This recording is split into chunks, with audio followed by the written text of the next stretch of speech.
That was my best clap yet. I think it was like I did a finger snap. Clap. I hope Jason hears it.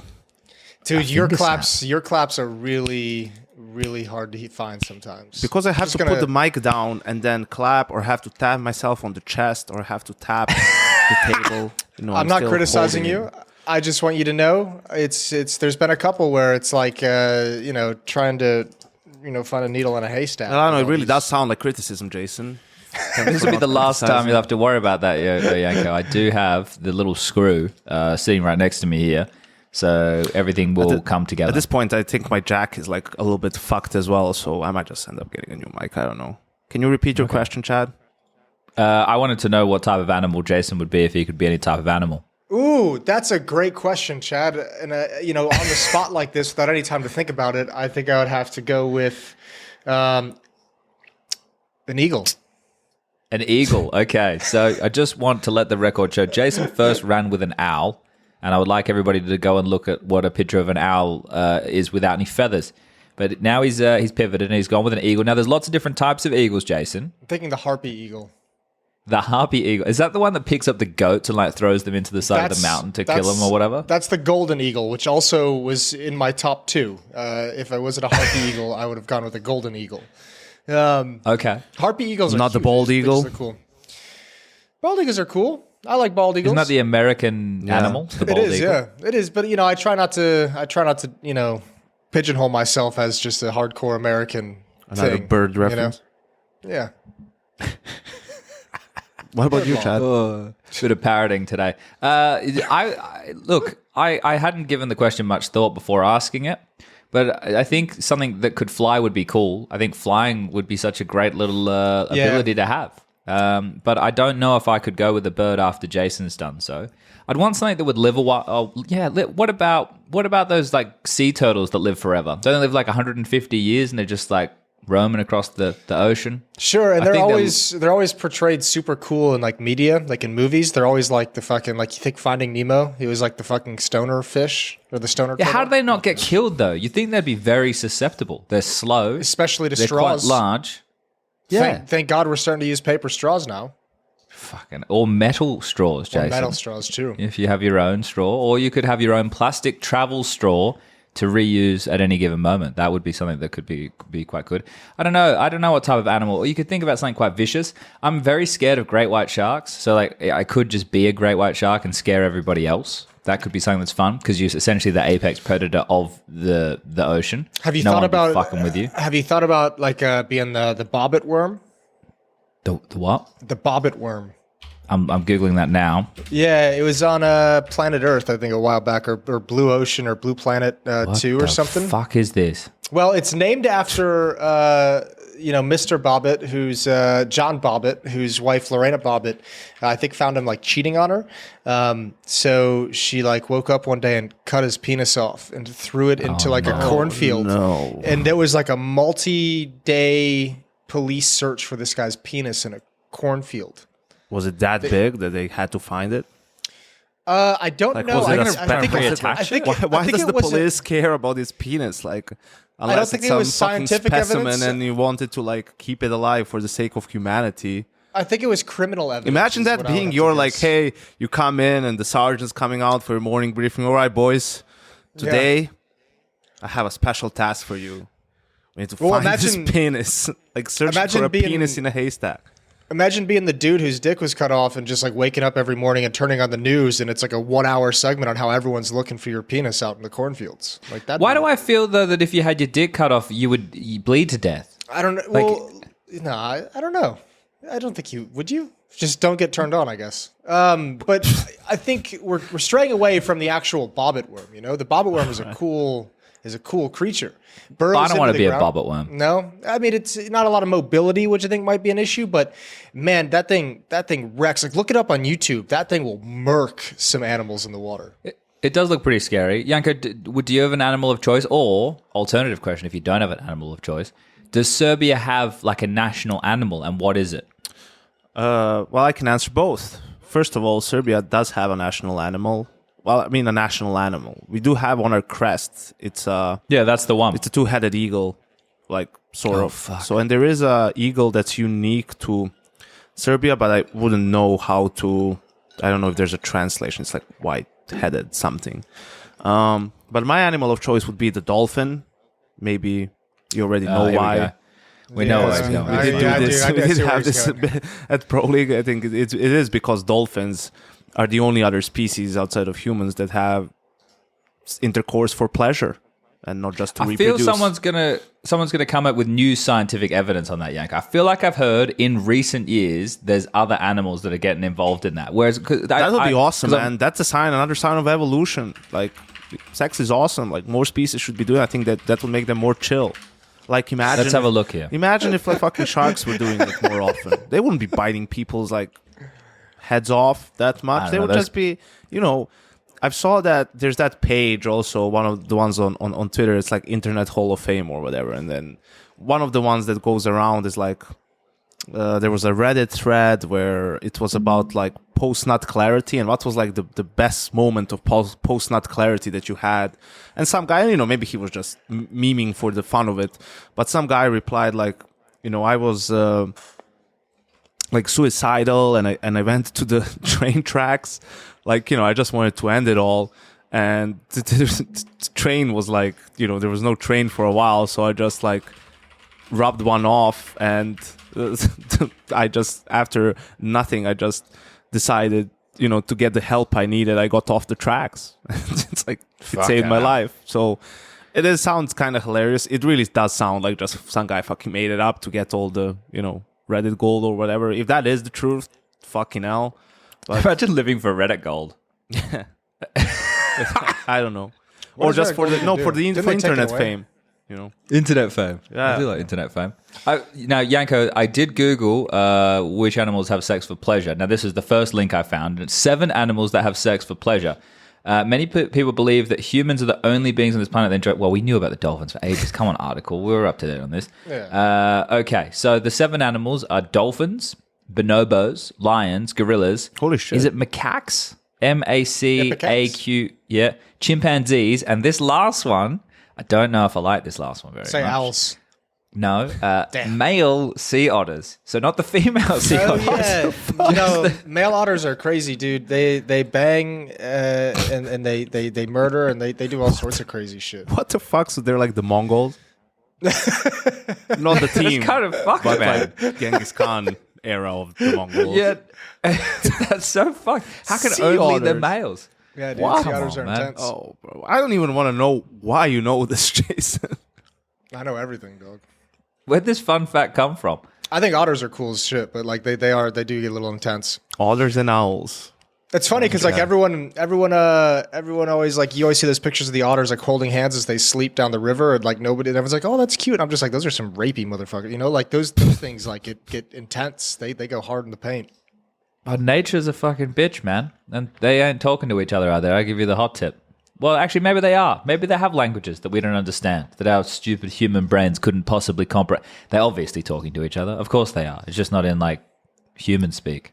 They're speaking in animal speak. It could have been a cool pick for an animal upon reflection. This is sort of along the Yanko dolphin line, but an orca whale. Those things are sweet. They travel in pods. They're like these fucking assassins of the ocean. They don't look as scary as sharks, but they are just as scary as sharks. Yeah, dude. Well, they don't hurt humans. There's been like no documented attack on humans from an orca whale, but then they go around eating like the livers out of like great white sharks. Like great white sharks are just found with just livers missing, and it's always orcas. And now they're coordinating to attack like vessels. They're attacking like human like sailboats and motorboats in the ocean and like sinking all these boats that are going around. So they're like it's like fucking Aquaman, out there in the deep blue sea. But wait, hold up. Weren't orcas the creatures in Free Willy? Was it Blackfish? Was that the one? Yeah. Were they orcas? I believe so. Killer whales. Yeah. Killer whales. Which is not orcas. Yeah. No, it's orcas. Wait, they're the same shit? Yeah. Okay, they were fucking up people, but to be fair, they were in captivity. Yeah. They'll wreck you in captivity. Yeah. Okay. All right. We've learned something new here today. Orcas are killer whales, and they will kill you in captivity. But someone's going to go through and find all these things about. No, actually, back in 1934, an orca in the wild did kill. I hope it's documented. I was just looking at a Discord, And last week we went through and did a lot of questions. I don't think we can do that every week. I think maybe we do it like once a month, or maybe we could like expand the last 15 minutes of an episode or something along those lines. If there's like a really good question. I thought there was one really good question this week that I wanted to talk about at some point. But I think that's one way to do it. Not the whole episode, but if there's one question that really sticks out, that'd be a cool thing to end on. I just thought it was funny. Someone, Arata, said, guys, they won't generate any revenue if they let us listen to the podcast in Discord. Yeah, exactly. I was trying to I was in my head. I was like, how am I going to respond to this one? Yeah, I think we have a ways to go, but we got to get some sponsors and stuff on board before we can start generating any revenue doing this thing. And then we'll do some ad reads and we'll try and make them fun, I guess. I don't even know if that's possible. I don't know, like, if I could do ad reads in the middle of the episode, but they would probably pay more, right? It'd have to be stuff. Whereas if you just did it at the start, people would just skip the start. Yeah, they pay the most for that. To it. That's what we'll do, but we'll make it organic. Yeah, well, we like organic stuff, right? So, eating whole foods. We're staying healthy out here. Jason has his own garden in the back, It's not even organic, it's homegrown. That's like the work in the soil. What was the question, Jason, that you really liked? Oh, you want to start with that one? Okay. Well, we may as well. Yeah. Let me see if I can find it. It was something about players. It was like, how do we have a relationship with what's the players? Relationship? How do you guys maintain a level of friendship or professional relationship with some of the pros while also, quite frankly, shitting on them from time to time? Biggest examples I can think of are 2022 Apex and Hooksy. However, they've both been on the podcast. How much is it for them coming onto the podcast to say F you for doubting me, and how much of it is them understanding that it's all professional and nothing personal? I thought that was a cool question. Well, I thought it was cool because after I did HLTV Confirmed with you, Chad, a week or two ago, Apex messaged me the next day. And he was just like, so I was watching HLTV Confirmed this morning, and I was like, I just had woken up. I was just having my coffee. What did you say? Fuck's sake. I was like, Apex, before you say anything else, just know that I love you. That's how I kicked it off. That was my initial response. Pussy. Really smooth things out. I know. I got in there. What did you say? Aggressive.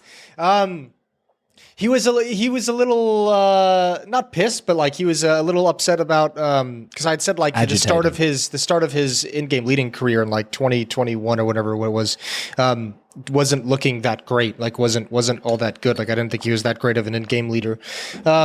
And I don't think he took a little bit of an issue with that one, but not anything crazy. But we just talked it out, and that's how like most relationships and friendships with pros actually go. Like sometimes we say shit they don't agree with or don't like, and for the most part, with me, if a player shows that or says that or pulls me aside in an event, it's just a quick conversation and we just kind of go through and I tell him my reasons why.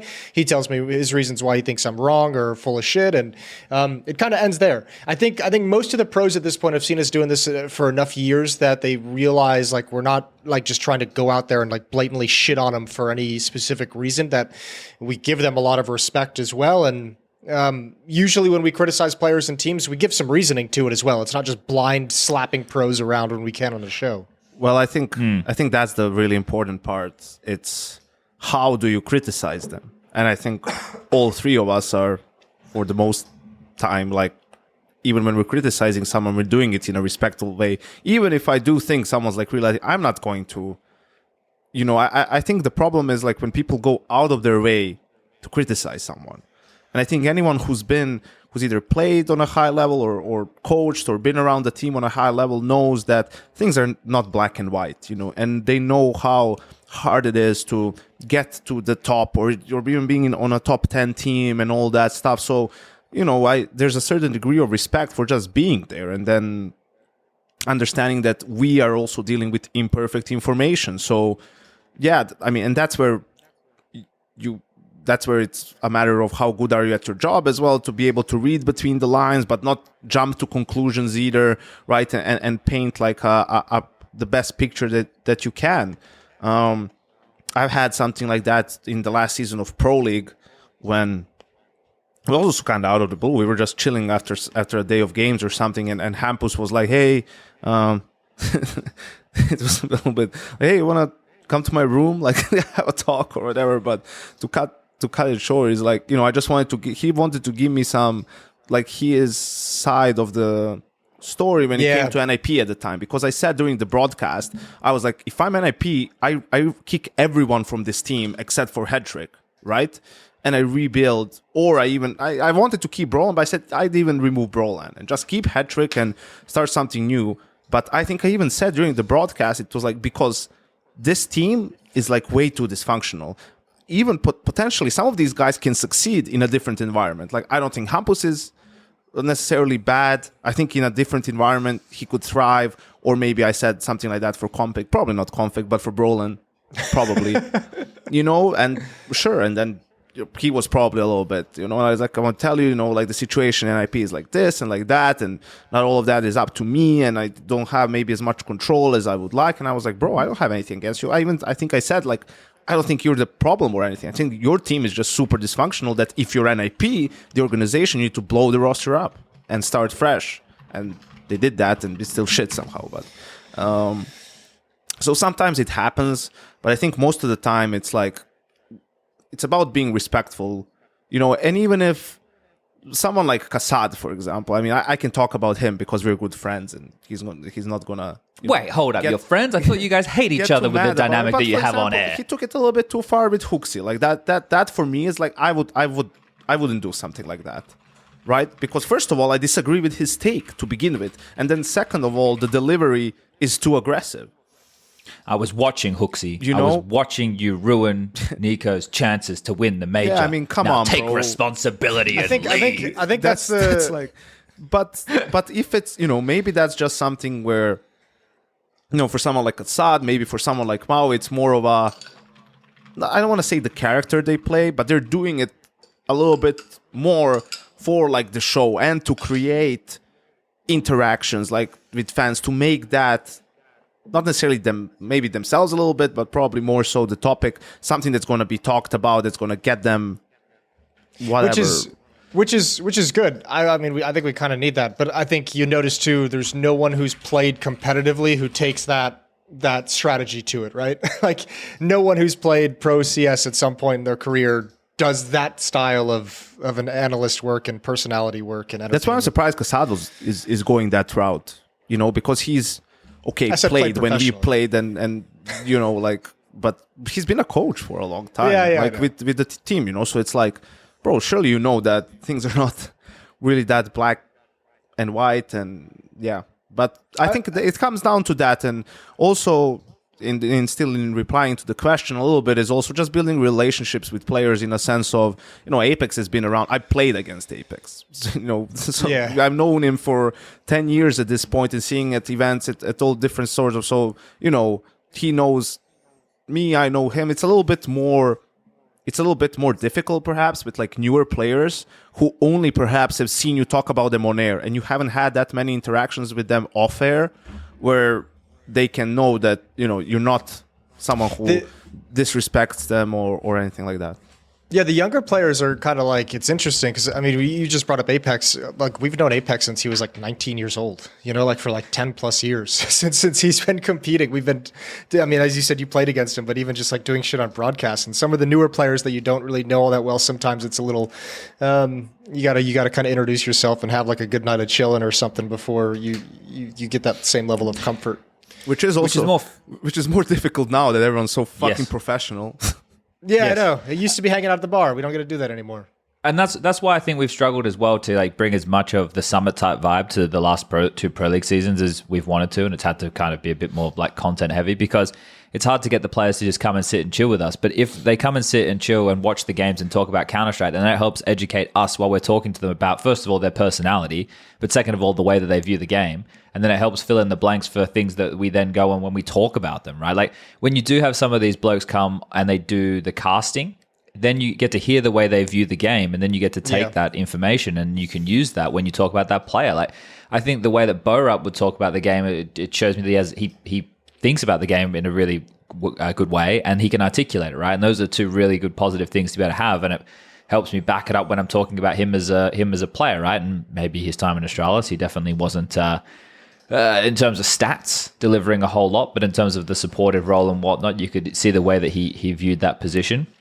I think it is weird, like to balance between entertainment and not just absolutely wrecking players, because at the end of the day, they're human beings and they're young men. So they're going through a pretty impressionable time of their life while doing something extraordinary. And I don't think it's easy for everybody just to be able to go, oh yeah, this is part of the gig. A lot of people don't necessarily have a social presence, and if they do, maybe they get it managed, especially if they're big like Zywoo. He doesn't manage his social media. Someone else will do them for them.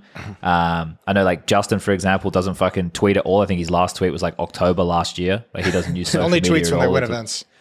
Doesn't want to be a part of that fucking nonsense, right? And I know that like probably me personally, G2 didn't communicate yet to him that he can tweet.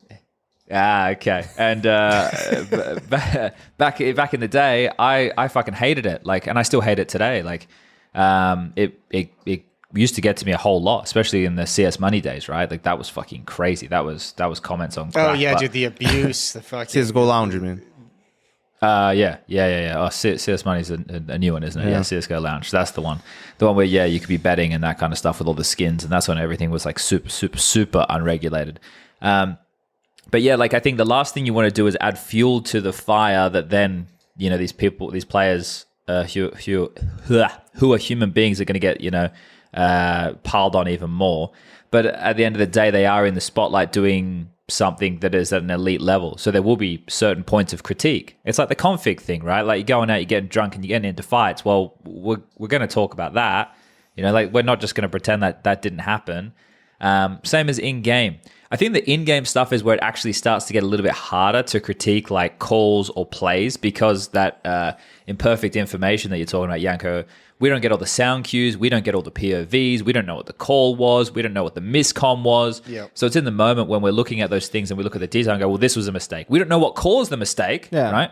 But we do know that this, in this moment, was a mistake. But I think that's really important, though, and that's what separates some of the better casters from, well, not as good ones, is, you'll have guys calling out players like, what the hell is he doing? And like, wow, that's a massive mistake from this guy. Where like, for example, you two would probably say, well, that didn't make any sense. That has to have been some miscommunication, right? Because this guy is like, he's good enough to not just do what he just did, right? And that's actually really important in the cast, because you are giving directly to the viewer, you're creating this image of the player like he's just bad or he's an idiot and doesn't know what he's doing, right? So I think that's something that's super important. But as you were talking, Chad, I remembered a couple of occasions like this that I've had where maybe I've like, I don't want to say I've taken it too far, but that I've like singled out players. Like the one is like A-Core, right? While he was on Mouse, I was like criticizing him a lot. But then when he turned around in Gamer Legion, I was the first one to go out publicly and like sort of message him and say, hey, like, and even when I saw him at an event, and it's all fine, right? Like, probably could have been a bit more gentle when I was criticizing him, but it just sometimes happens. We're all human. The obvious one is also Art on Furia, but I've never like, I wasn't belittling Art ever and saying like, oh, this guy is like, I just think his style is wrong and Furia would be better off without him. And I made that clear multiple times, from well, at this point, it's probably 2 years almost, like a year and a half ago, right? And they're still sticking, man. And obviously he dislikes me for saying that, and we don't really have interaction at events, and that's just how it is.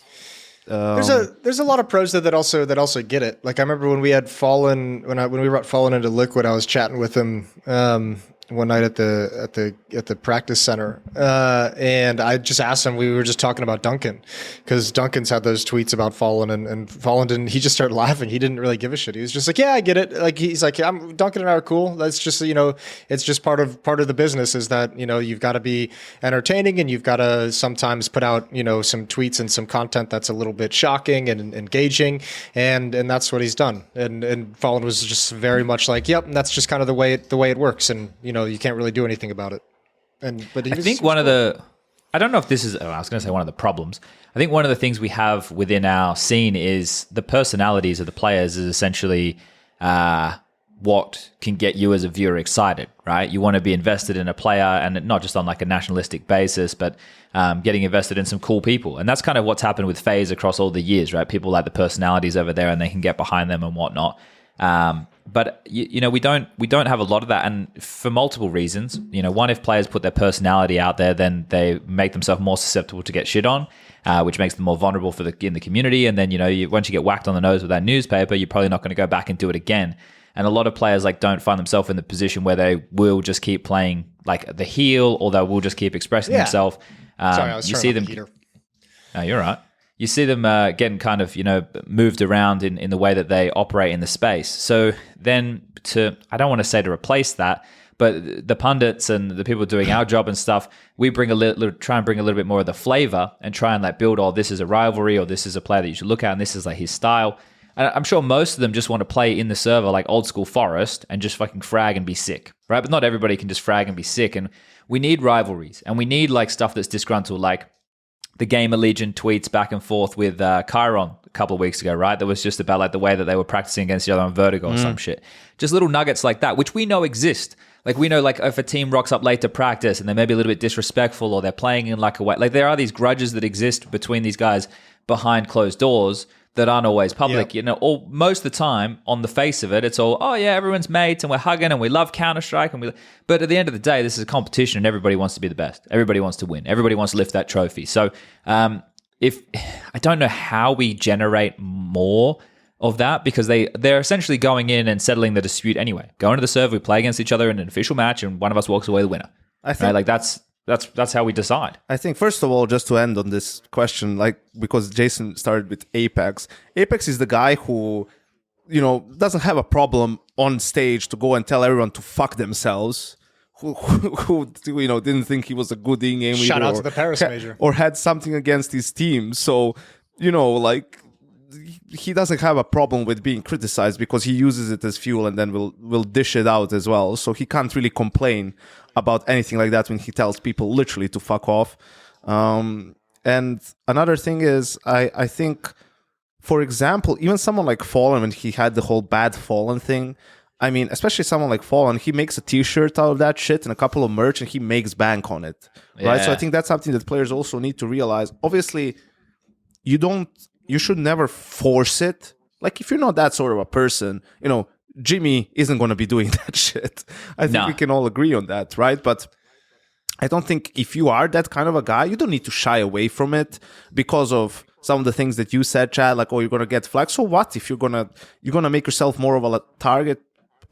People are going to be talking about you more. Your brand is going to grow. Again, that shouldn't be your focus, but you shouldn't shy away from it. Look at Apex.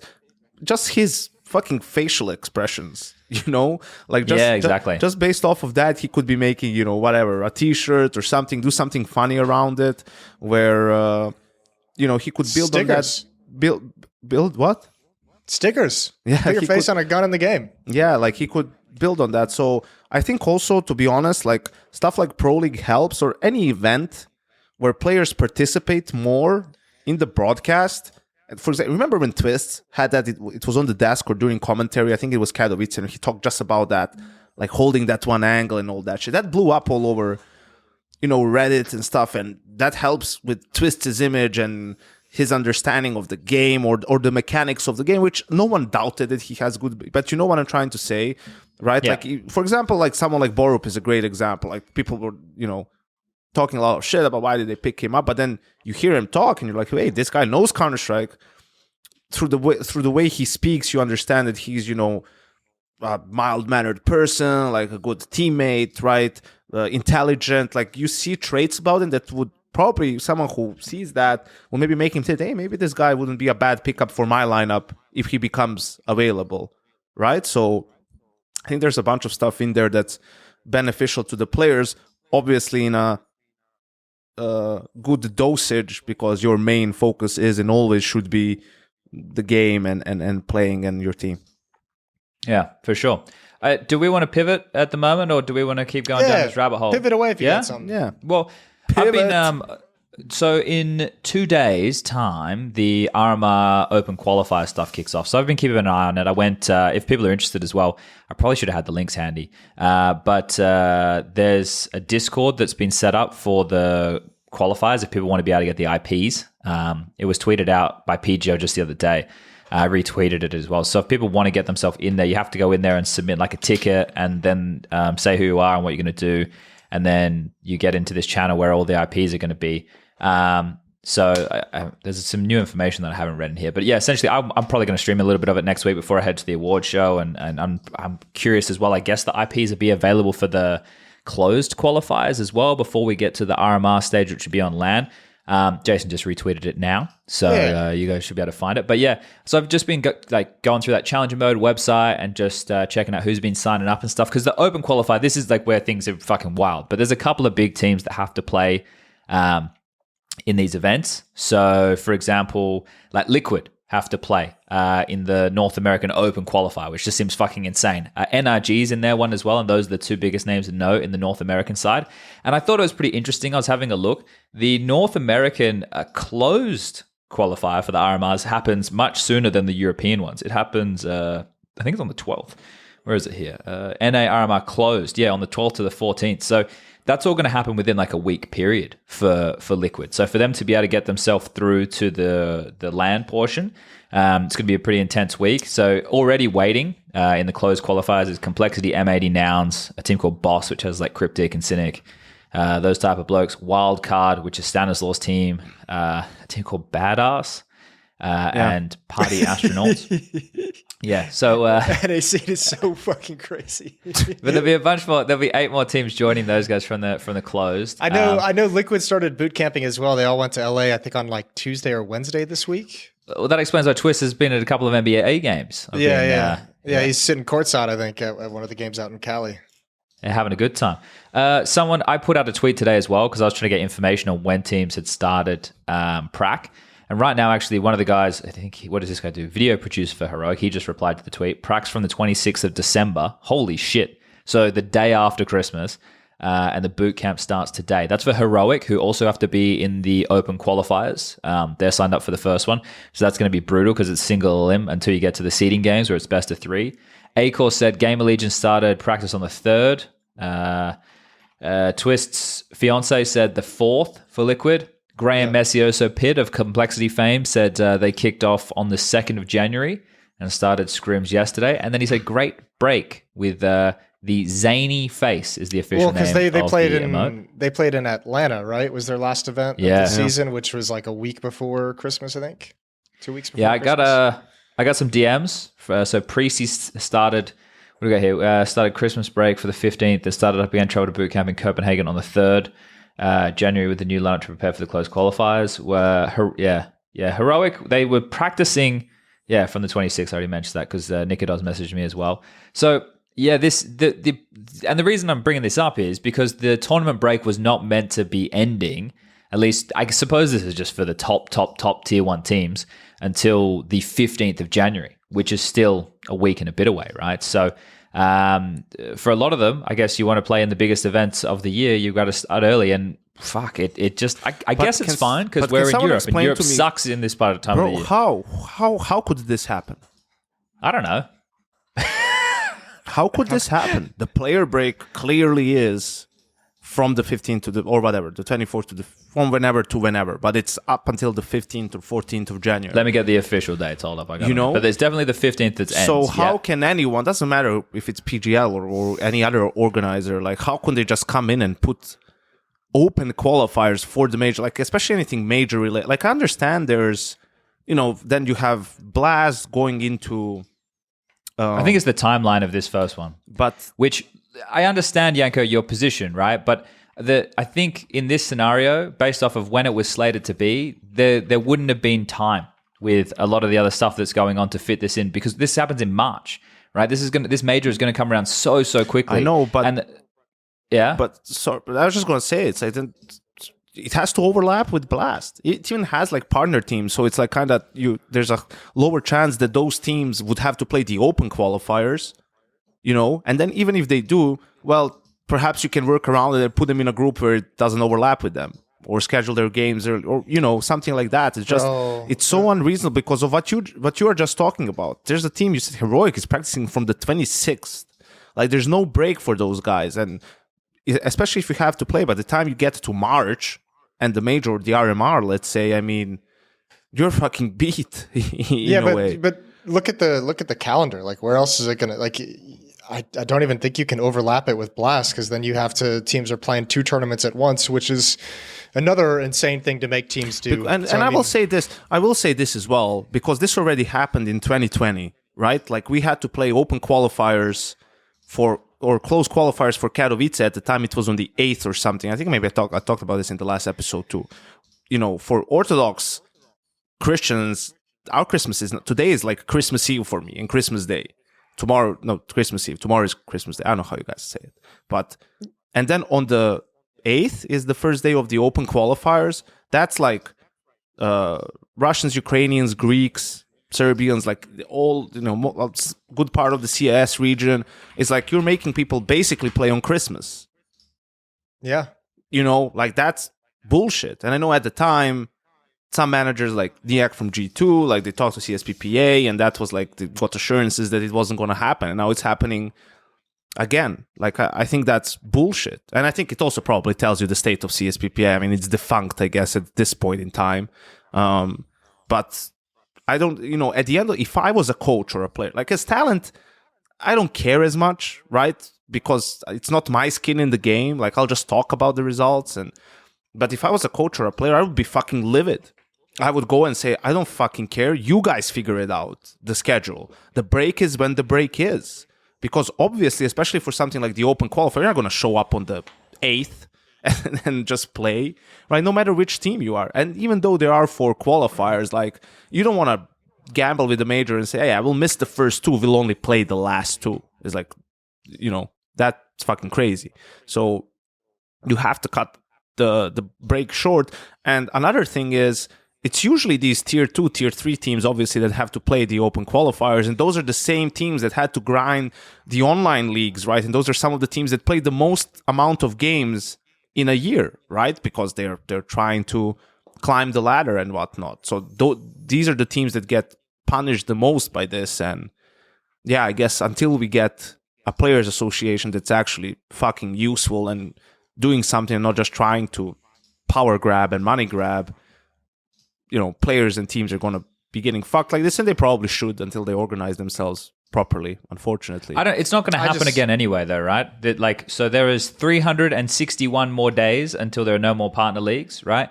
And as soon as this, I've got a counter up. Yeah, I check it every day. I say, how close are we to the end of this fucking year? But also, as soon as this major ends, which will end on, where are we here? Is it the 31st? It'll end on the 31st of March. As soon as that ends, the next major will be at the end of the season. Literally the end, right before the player break begins, all the way down in fucking December, right? Perfect World PGL Major Shanghai finishes on the 15th of December, and we go straight into the tournament break on the 16th. So as soon as we get there, there's going to be a Blast World. Oh no, Blast is earlier. No, it has to be before. Ooh, it's earlier this year. Ooh. So this is the thing. So as soon as we get through this first major, right, and we're still in the teething stages of CS2, we're still feeling all this out. As soon as we get through there, we're going to be, and as soon as we get into next year, we're going to have majors that are the last events of the season going into the break. Fingers crossed. Fuck yes, please. And then we finally get a system that makes sense. That's probably going to end up shifting other tournaments a little bit earlier, still in these player breaks. Yeah, but you know one thing, Chad? I love it. I mean, it should end with the major, but that's probably going to make the qualifying thing more fucked. Because if it is now, you can at least schedule the open qualifiers before anything or at the start of the season. Now the qualifiers will have to be when? In the middle of the season? Well, this is the thing. That's if it. This is if it doesn't change, right? And this is where this is obvious. Okay, no format talk. I had heard for a period of time. That some of the events within the year were going to determine how the teams were going to be qualified for like the major, like more coherently than it is now. Right. And I don't know what's going to come of that because I haven't been keeping in the ears of the people who I'd usually be talking about this stuff with. I haven't had any updates on that in some time. I'm going with information that's probably at least 6 months old. And I don't know how Valve or who they're talking to or what they're changing. Yeah, I know, right?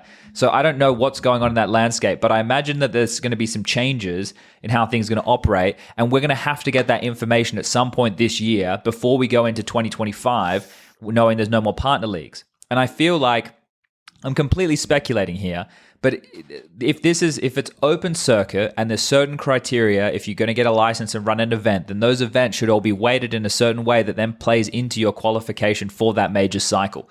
Now, I don't know how it's going to be qualified, but that would make the most sense to me. And then Valve are determining who's running the big boy events, where the points are, and then it's up to these TOs to work out how they're going to incentivize teams. Do you pay for 7? Are you providing this, that, and the other, right? We know Blast and ESL are the gold standard in terms of what they provide for the players and the comfort and all that type of stuff. And that's what they're going to have over other TOs. And I've even heard stuff as well of people still keeping maybe not circuits alive, but incentive structures alive. Like, remember when Uli made the tweet when this all first came out, and it was talking about the idea of keeping rev share for the teams that were part of Pro League, but it wouldn't obviously be partnered anymore. So I guess it's whoever would qualify. So I feel like the landscape this year, in the next 361 days, we're going to find out a lot of cool information. To leap here, everybody. We're going to find out some cool information on what the future will look like while still getting to grow into CS2. So we're back in 2013. That's where we are now. Like, we were in the fledgling stages. I was thinking 2013 was a great year. I wanted to go back. Oh, really? Yeah. Okay. All right. Well, why, Jason? What did you enjoy about 2013? I don't know, man. I was just saying shit to say shit. I wanted to see if 2013 was a good year for you. It's when things all restarted for me. I think 2013 was the year I quit my last team and started doing some amateur casting on the side. So yeah, maybe. So then it was a good year. Yeah, it was a good year. Moved back to Michigan from Texas, all sorts of things. Yanko and I still would have been playing then. Yeah. Yeah. Yeah. That's when I qualified MSI Beta, and then we went to the first major in Jönköping, the DreamHack one, to qualify through the open qualifier. And that didn't go too well. But it was still fun to be there. But yeah, I was essentially the long and the short, just saying that I know your concerns here, Yanko. I'm kind of past the point of like being like, this fucking sucks, because it obviously, like, it's not ideal. I don't envy these players having to be back at work already over the holiday period. But knowing that once we get through this next 3-month period of time, we're now setting ourselves up for what should hopefully be a better, clearer future that all makes a little bit more sense, then I think we're finding ourselves, heading in a good direction. Because this is the thing, Rome wasn't built in a day, and I think I have to remind myself of that every now and again when I want everything to be perfect now. And it's the same thing when we were talking about monetizing in Counter-Strike a couple of weeks ago. It's the same kind of situation. Like, we're not going to get there overnight. It's going to take time to get there, and every little brick in the wall, every little contribution we have, it's gonna get us there. That's why I don't know where else I wanted to go with this. I read just the interview from the Blast CEO, right, on HLTV. Partner list.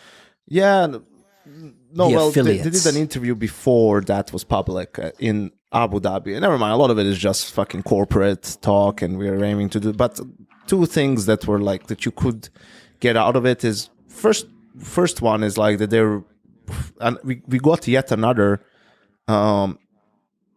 organizer who's saying that they didn't lose money on the major. I mean, he didn't say it directly, obviously, but from reading between the lines, you could say that when he says the event was very successful for them, that would imply financially as well, because whoever was I don't know if it was Mira or whoever it was, but he like doubled down on the question, because first he gave the political answer and then he doubled down and he just repeated it in a way shorter, where he says like, it was successful. It was a really successful event for us. So that was interesting to see. So that's probably bullshit at this point, like, because we heard that from different organizers that, no one's losing money on a major anymore, unless you probably don't know what you're doing. The second one was that they, what they're saying about the open circuit and anything that would be exciting, but that they believe just in like, if you have a good product and if you're building a good show, that, things aren't really going to change much. And that should be the model. And in what you just said, Chad, that that these are things that will happen down the line, and talking about monetizing, that's sort of the sentiment that he was putting out there, that they want to reach as many fans in many different places and just sort of expand like what people are talking about, not get a bigger share of the pie, but make the pie bigger in a sense. So I think people are talking, like esports winter was also another of the questions, but I think there's a lot of confidence when it comes to actually just Counter-Strike, don't know about other esports, that, things are growing and moving in a good, maybe not great direction, but things are not going terribly bad for everyone. Well, the wheels haven't fallen off, right? That's the thing. That's what we have going for us here. Is we're still seems like we're trending in a positive direction. I know that there's lots of gripes at the moment that people tend to have with the game, and more often than not, we're talking about negative things from the pro circuit side. But at the end of the day, like, we're still keeping the lights on, and things, I would say, are pretty prosperous. I don't know in terms of what figures these companies are dealing with, but it was PGL said they made money from the major, right? Yeah. And so Blast now, well, as you said, reading between the lines, that's great. The question was always going to be, how do we outside of that? So I imagine Cologne must make some money, right? That's for sure. It must make Cologne, some money. Surely, yeah. But then you probably as well. Yeah, but then you probably lose out on some of the other events within the year, right? But I fail to see how they would lose money on IEM Sydney. Like, I fail to see, seeing all the people in the arena, it completely packed, the fucking records being broken of all the piss being drunk in the place. Like, I fail to see how they don't make money on that event. Well, I think... I think also, just, for example, they probably lose on IEM Rio. Probably not the major, but on the IEM perhaps. But that's sort of like you're going there because the market, and like, you have to start. You can't expect for the first one to be a success. I don't think they made money on the first Cologne in Lanxess either. But after a couple of years, right, when you get the thing rolling and people understand it's a recurring event and there's tradition and you make it awesome, right? Like, that's when things really start kicking off. And I think in esports, there's an understanding more and more of how big the Latin American market is. Like, even with the thing recently with Movistar merging with Koi and being bought out by that company that owns Toronto Ultra and what else, like, understanding that tapping into that market early on might be a very smart strategy. Also, remember, IEM Rio came, like 3 or 4 months after the Rio Major? Yeah, like 6 months. Yeah, last year. Like, it was a really, really quick return, which was always going to be tough to pull it off. But I still don't think we should be going back there every year. I don't think, from what we've seen, it's justified. Like, the Brazilian Counter-Strike scene in terms of tier 1 teams is not strong enough right now to guarantee attendance in an arena to go and run events there. It's not like IEM Sydney, and I know a lot of people will say, oh yeah, but you're Australian, that's why you're saying this. Just compare the fucking crowds. It's not even a conversation. The people in Australia will turn out for a good time because we never get anything. And I still don't even think give Australia an event every year. I think give Australia an event every 2 years. I don't think give them it every year. Make sure there's hunger for it. And do the same with Brazil. Like, maybe alternate those two. So this year run one in Brazil, next year run it in Australia, next year run it in Brazil, next year run it in Australia. Yeah, and like, try and diversify it a little bit. I even have an addition on top of that, is like, when you have an IEM in Rio, you do a challenger in Melbourne. And then when you have an IEM in Sydney, you do a challenger in Sao Paulo. And way, every year you have an event. Just 1 year it's the smaller one, the other year it's the bigger one. And that way you also like are still in the market every year. Just, that sort of gives you a taste, and next year we get the big one. So I think that would be really cool. But also, I don't want us to I feel like sometimes we get too much into these like business side of things and all this bullshit. I want to talk a little bit about the fucking counter and some of these teams, because obviously one of the big topics last time was what Kassad's lineup is going to look like. And everyone thought you were talking about SPUNJ. And yeah, I know, because from what I said about, it's because he mentioned he might just get up and leave in the middle of the game. because people thought then, because of that, which they were right to think that it was someone who's super emotional. But I was just hungover and I remember this one guy who quit in the halftime because I just saw something outrageous that was going to happen, more likely than him actually working out. But now we have the full roster: Hampus, Cirque on the op, Faven, Lonks, and Cypher, who was, I think, sort of a last-minute addition because they wanted Maxter, right? They wanted Maxter from NIP. Yeah, first him, then there was maybe, I think, some discussions about Joel too. I'm not sure. But Cypher, I think it's great that they managed to get him in the end. So that's, I said in the last episode, this roster is like interesting. Like, it has talent, but can you make it work? So that's why I said it's actually one where a coach can have like a good amount of impact. Because, for example, Lonks is a guy, someone put him in the bold prediction for next year. I don't know if it was Device or Frozen, right? It was one of the last two. One of the last two, you know? So, like, I think the guys... It was Device. Yeah, so, like, you know, if Device is singling you out, that the guy is definitely talented. Like, it's more about understanding, you know, how to work in a team environment and that you're a part of a team and things like that, right? So I think for me, Cypher, I think, you know, it's one of those things where he had a great major, right? And then after that, it was like, oh, he's great. And he went to TSM where it's like kind of, well, on one side, how much can you do in a team like that? But it's a great opportunity for him as well to prove that the major wasn't a one-off. And knowing his backstory, though, right, of like, you know, the part of the way he's grown up and stuff, the paycheck was probably a big motivating factor as well. I don't know how much the TSM guys were getting paid. I'm going to assume it was more than Into the Breach. So, you know, I'm assuming. I don't know. I haven't spoken with Cypher once in my life, right? So I'm not going to tell you he's like this or like that. But when it's that sort of a situation, it's one of two things will happen. Either the guys who then get the paycheck, they're like, I made, you know, like they're just sort of collecting the paychecks and kind of putting in minimum work, that's not going to fly with Kassad, I can tell you that. Or they're going to get extra motivated, right, to like keep grinding and do that, which I think is what's more likely to happen. But with him and this lineup, I think there's a couple of guys who are going to make or break this lineup. Cypher, Lonks, and Cirque, I would imagine. I think maybe not even Cypher. He's a little bit more solid for me. And that's why I was going to say Hampus, Lonks, and Cirque. Okay. Hampus, because he's the in-game leader and needs to like make all these pieces work and put these guys into, you know, good positions, get the most out of them, right?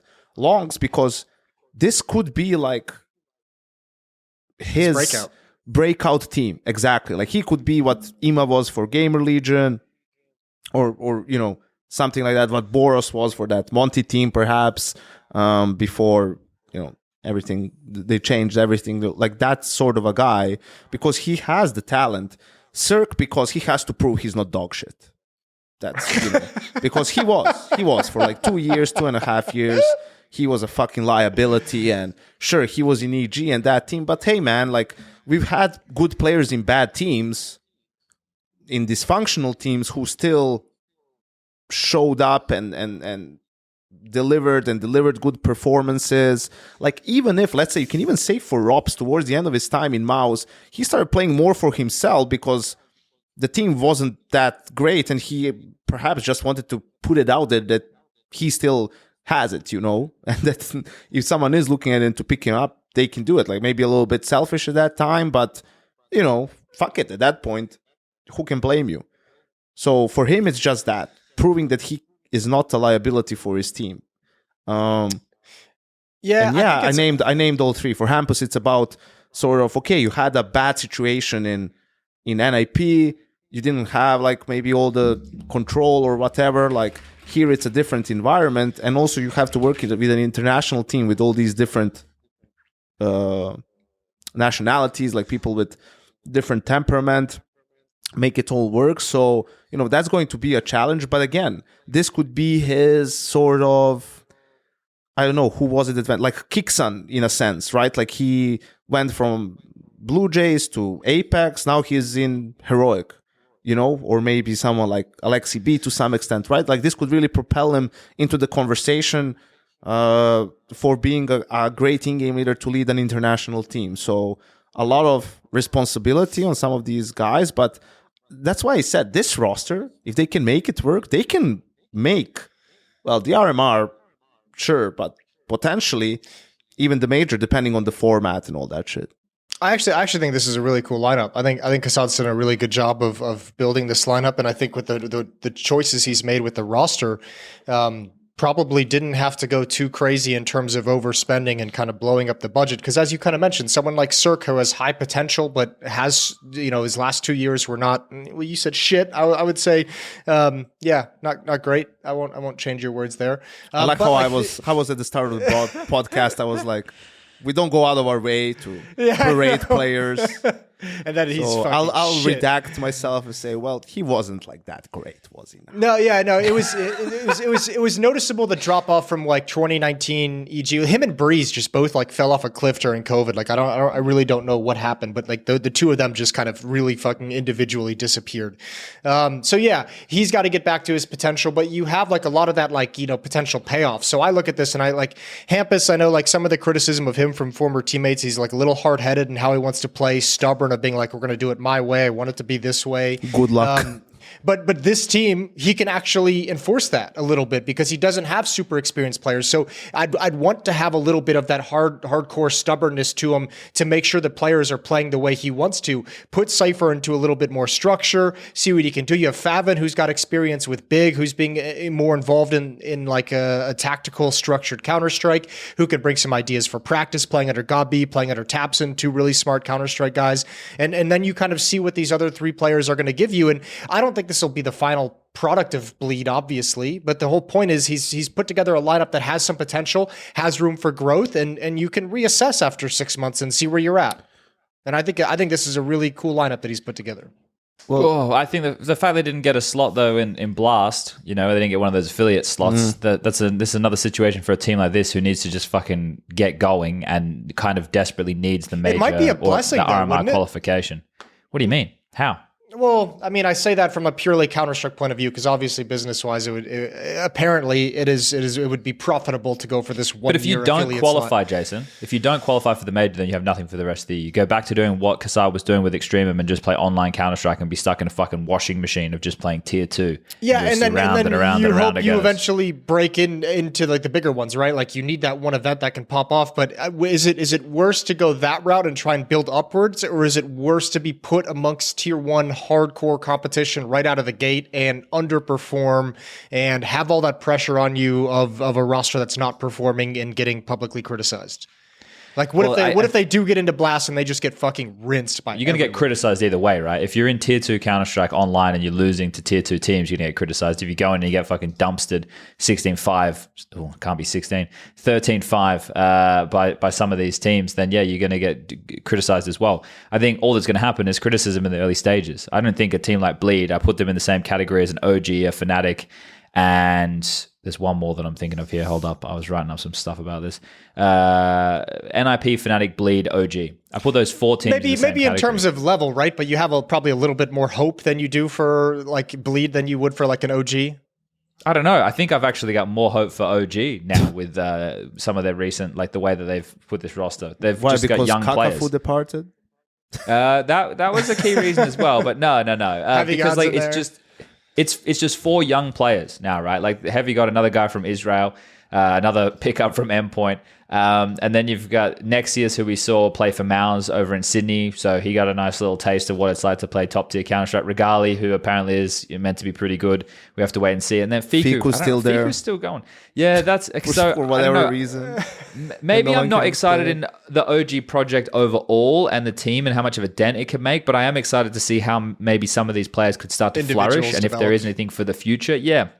Whereas for Bleed, we've seen these players before, and for a lot of them, it's about a redemption story. For Faven, he never lived up to that position on Big that we thought he was meant to be. He was on Sprout for all those years. He was the best player on Sprout. We're like, let's get this guy over towards the best German team. Let's see it come together. He went over there and it was nothing. It was nothing. It wasn't exciting, right? Cirque, same kind of thing over with EG. Yeah, him and Breeze, you're right. They were just coasting, man. They were taking their $35,000 a month and they were just fucking coasting. Like, there was no drive. There was nothing coming out of them. There was no production, like, for years. And the guy is only 24. So that's like, the one thing that, I've failed. He's so young still. Like, he's been around for 6 years and he's still only 24. So if it does work out, you got one for the future. That's true. Like Faven's young as well. He's only 23. I think he just had a fucking kid. The overall roster is pretty young. Cypher 21, Lonk's 18. Hampus isn't that old. He's only 25. So okay, maybe I do a Yanko and I do a bit of redacting here. There are some young names, but these guys we've seen, or at least some of them, and they haven't lived up to that. Even Lonks, right? On Sprout, when that team was looking good back in the Rio Major, we were like, oh yeah, okay. And then it kind of fizzled out from there. And I know these things don't happen overnight. But and there's probably reasons as to why. I know when Zello joined that team, there was some arguments going on at the front of hotels that seemed pretty heated from those Sprout rosters. So I don't know, man. Like I'm not against it. Like I'm not negging on it. I'm not sitting here going, yeah, these guys fucking suck. I'm just going, yeah, whatever. Well, like, let me give you some more insight. like milk. All right. First of all, yeah, I think what you would be saying about people, I think that's just about guys maturing, and understanding that shit's not always going to go your way, and how you respond to that is more important than what has happened on the server, And okay, and we'll get into that about the whole like liquid bootcamp, no PCs thing. I want to talk about that too. But first of all, Kassad did a podcast 10 days ago. In Serbia, right? In Serbia, like in Serbian with a couple of guys that are also friends of mine. And I didn't watch the whole thing yet. I have an hour left. It's like 2 hours, 45 minutes. But at the start, he was talking about Bleed and all these like things, talking to other organizations and whatnot. He said, first of all, that he wanted like to get NAF as his first guy, but Kassad signed like 2 days after NAF re-signed with Liquid. So he had his sights on some higher profile names and teams. He offered $1.3 million for the Ants core. Bloody hell. Madden, Sampayas, and Nerds. And Ants turned it down. So that tells you they've, I don't know, I guess they got more money from somewhere else. And you have to, Madden's contract was running out. It was going to run out at the end of the year. So I think what they got for him from Falcons was like pretty, good, negligible. That's a good deal for Ents. Maybe not. No, I don't think they could have gotten too much out of Falcons because, I mean, he was just going to hold out, not renew his contract with Ents and, just sign at the end of the year for zero. So I think Falcons just paid a little bit for them to be able to practice with him earlier, Well, as we heard from Natsu, it depends on the contract too. Like he might have had a set buyout. Yeah, but his contract was going to run. It doesn't matter either way. Yeah, I know what you mean. So he did like, I think what happened to him, and he was like poking around to try to do something a bit more, but then either some offers got refused and then he realized, okay, he needs to switch sort of his style, because Kassad was talking a lot about the timing is horrendous to try and buy out players, right? Because it's December and the roster lock is coming in. No one wants to give away players because of the major coming up, whether it's open qualifiers or closed qualifiers or RMR, because you get so much from stickers, and qualifying for the major is just not worth it for you, really in any way. So that's why he pivoted in a way to, okay, I can try and build a team and that I can try and do something with it. And maybe I have a couple of players that could stay for longer, but I also have flexibility. Then I didn't spend a ton of money, so I still have a budget after the major. When the way he said it in the podcast was like, the players are going to be half price compared to what they are now. And he was talking about how also Falcons in a way disrupted the market with them coming in with all the cash, but to be honest, I don't know how much it was Falcons compared to Astralis, because Astralis had to shell out for Stone and Yabby. Like some of the rumors and the numbers are like it's close to 2 mil for two of them. Like that, then that gives Heroic a lot of money to get to play other guys, right? Which then the interesting thing is, like, if Ants turns down $1.3 million for the core, you would assume they got more from Heroic plus Falcons for some Pious and Nerds, really, and Madden, let's say, and Snappy. And then on top of that, Snappy was already gone though. But you feel like what they did was just get a team so they are at the RMR, right? And that there's, I don't know if anyone has. Do you guys have any faith in Ants remaining the same thing after the major? I don't. Wait, you think the whole roster will change? I think, well, not the whole. I think maybe they just stick with Glaive. Maybe even not him, but I don't think this is... I think the majority of the roster changes after the major. I guess it depends on the performance though, right? But you think they're going to what? You think they're going to do something crazy?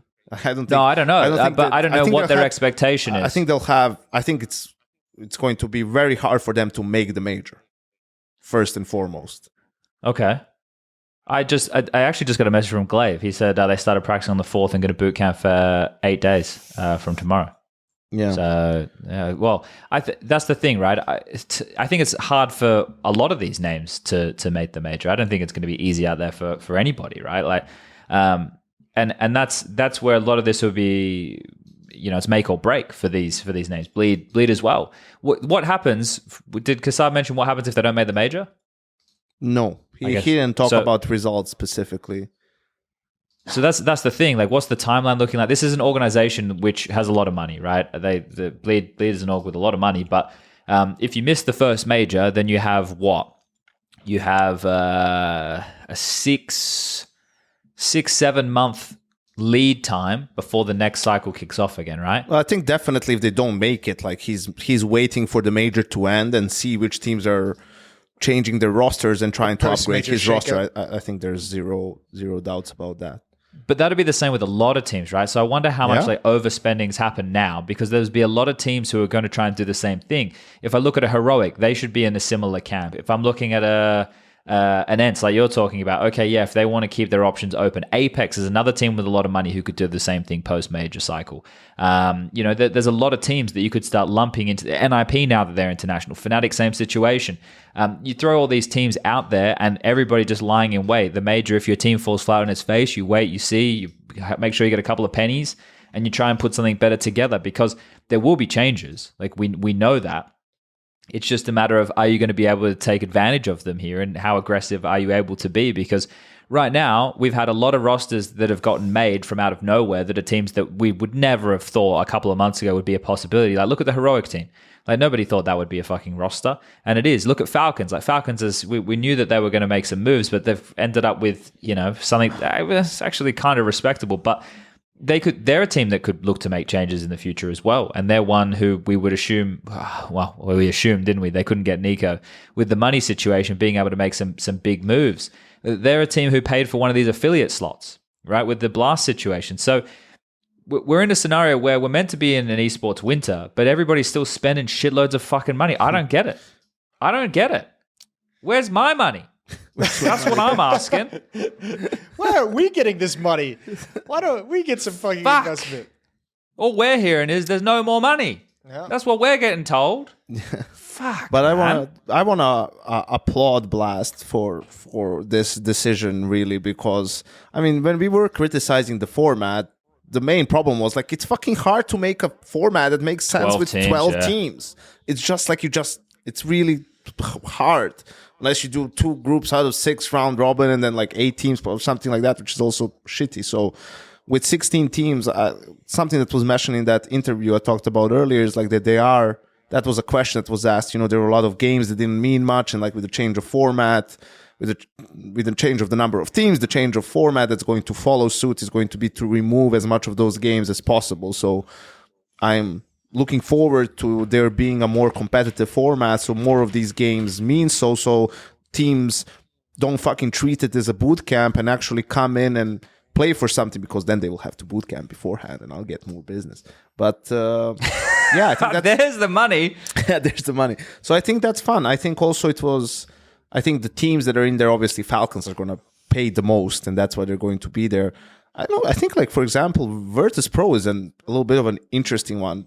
They're obviously a good team that you want to have there, but they're not one of the teams that has like a massive budget or anything, as far as I know. So it must have leaned their way. I think Kassad could definitely outbid VP, but he also tweeted out that by the time he asked them, they were already full. The one that I saw Striker tweet is the one that like stands out that's not there is Mouse, and he tweeted that that's not for their lack of trying. So I'm surprised that, for example, Gamer Legion or VP are there over Mouse. I don't know if maybe Gamer Legion has more money to bid for it than Mouse. Gamer Legion, I'm surprised about. I'm not surprised VP's there over Mouse. The Gamer Legion is the one that makes me scratch. No, but my head. because it's not only about the quality of the team. It's also about it because it was a bidding process. Yeah, yeah. So you could outpay. That's what I mean. Yeah, but how? Where's Gamer Legion's money coming from? Yeah, that's what who the fuck even sponsors Gamer Legion? I'm unsure about how much money. Obviously there was the major, so you wonder what was the split from that. They sold off IMA, so Oh, true. So maybe they're still like working off of that. I don't know. But these are their teams. Okay, so they have a women's team by the looks of things that has 3 players. I don't know when the last time that was updated. They have obviously the team that we're talking about. Then there's a Tekken 7 player. Nice. And they have a Age of Empires 2 team apparently, which is 5 players. Age of Empires. I don't know if they play that game. as a team or not, but yeah, Age of Empires 2. So those are the teams that Gamer Legion have. Who are they sponsored by? Management partner, about it. So, okay, they got a lot of sticker money. We know that. We know that they would have got an awful lot of sticker money. We know that they would have got some money for selling off Imma. Okay. I guess they used a portion of that to pay for this spot. Who the fuck sponsors Gamer Legion? Well, maybe it's like the ownership group has some back, like at the end of the day. That's true too. Could have pitched it for some more investment. But, I think it's good for a team like that because it guarantees you some games and perhaps like to get some points or who knows what, just to get some more reps in against really good teams and to be visible there for your brand and whatnot. We don't know the exact numbers behind the deal and how much of that is sort of guaranteed for them to make back over the course of the season. Who knows? But at least we get some better games. Snappy finally has a spot at the blast. But now he can't talk shit about it. Now he's under that little. I hope he comes out. I hope he gives at least one the comment. Like he can make. But they're not allowed to, Jason. It's like in the contract. I hope he makes a joke about it. Like just get in there. No, okay. Give us one during an interview. I don't know if this is real, right? I've just gone to Gamer Legion's Twitter. I'm having a look.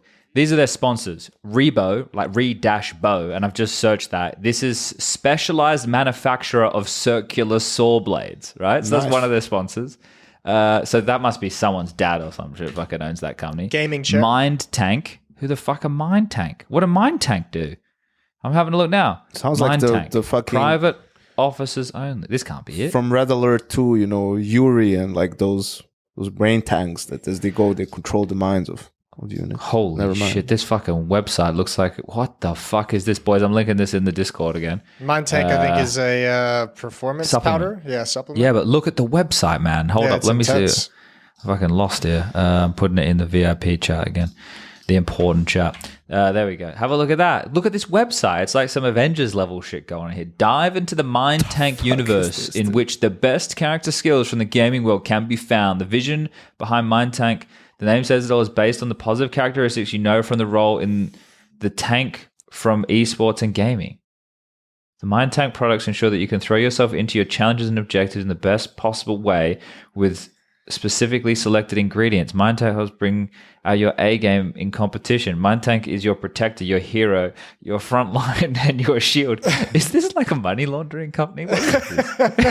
What is this? Let's not get into that right here. But Gamer Legion is in. We're happy for them. Keep it moving, Gamer Legion. Good for you. Also, an opportunity to see. Chad's broken. Also, an opportunity to see the new Liquid. Oh, thank God. Yeah, that's true. Yeah. That we're excited about. So we are, and now I want to talk. First, it's awesome that Liquid released as content that video of them at that Kumbaya session, non-PC bootcamp and all of that stuff.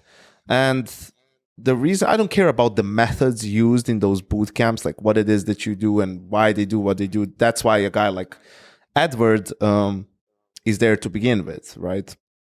But when you build a team like that with different players coming from different sides, sort of some guys who've never talked to each other really or even necessarily played an FPL game together, I think it's important to kick things off that way. And especially if you're a contender team, like it's important to get everyone on the same page. Like, of course, everyone knows, everyone wants to win, and everyone's goal is to be the best team in the world and be consistently the best and win trophies and all of that stuff. But you need to have sort of a roadmap of how it is that you want to, what do you think is the best way to get there? And more importantly, you need to discuss like when things go wrong, and things will inevitably go wrong. Like shit will go south. You'll have bad patches and all of that stuff. How are you going to deal with that? Like to respond and, you have 5 guys on the team plus the coach. Someone's having a bad day. How are you going to react to that? Are you going to get down as well and be like, oh, fucking hell, it's another race there. This guy's like emo as fuck or whatever. Or are you going to sort of try and pick up the slack and understand that people, are human beings, not machines. Someone's going to have a slow day, and shit like that, whatever it is. And I think that's really important. You could tell from that video at the very least that people really bought into that, which is important, right? You need to buy into that and sort of commit and open up in a way to your teammates, right? When you have these talks and not sort of just phone it in. And I think that makes being a part of that team much more enjoyable, which in turn makes shit that's usually very boring and sometimes you just have to get through it, about 5th day of practice in a row or something like that. You can get more out of it. You're more efficient. People are really trying, giving their best. You have guys giving feedback, giving input, trying to get better every day.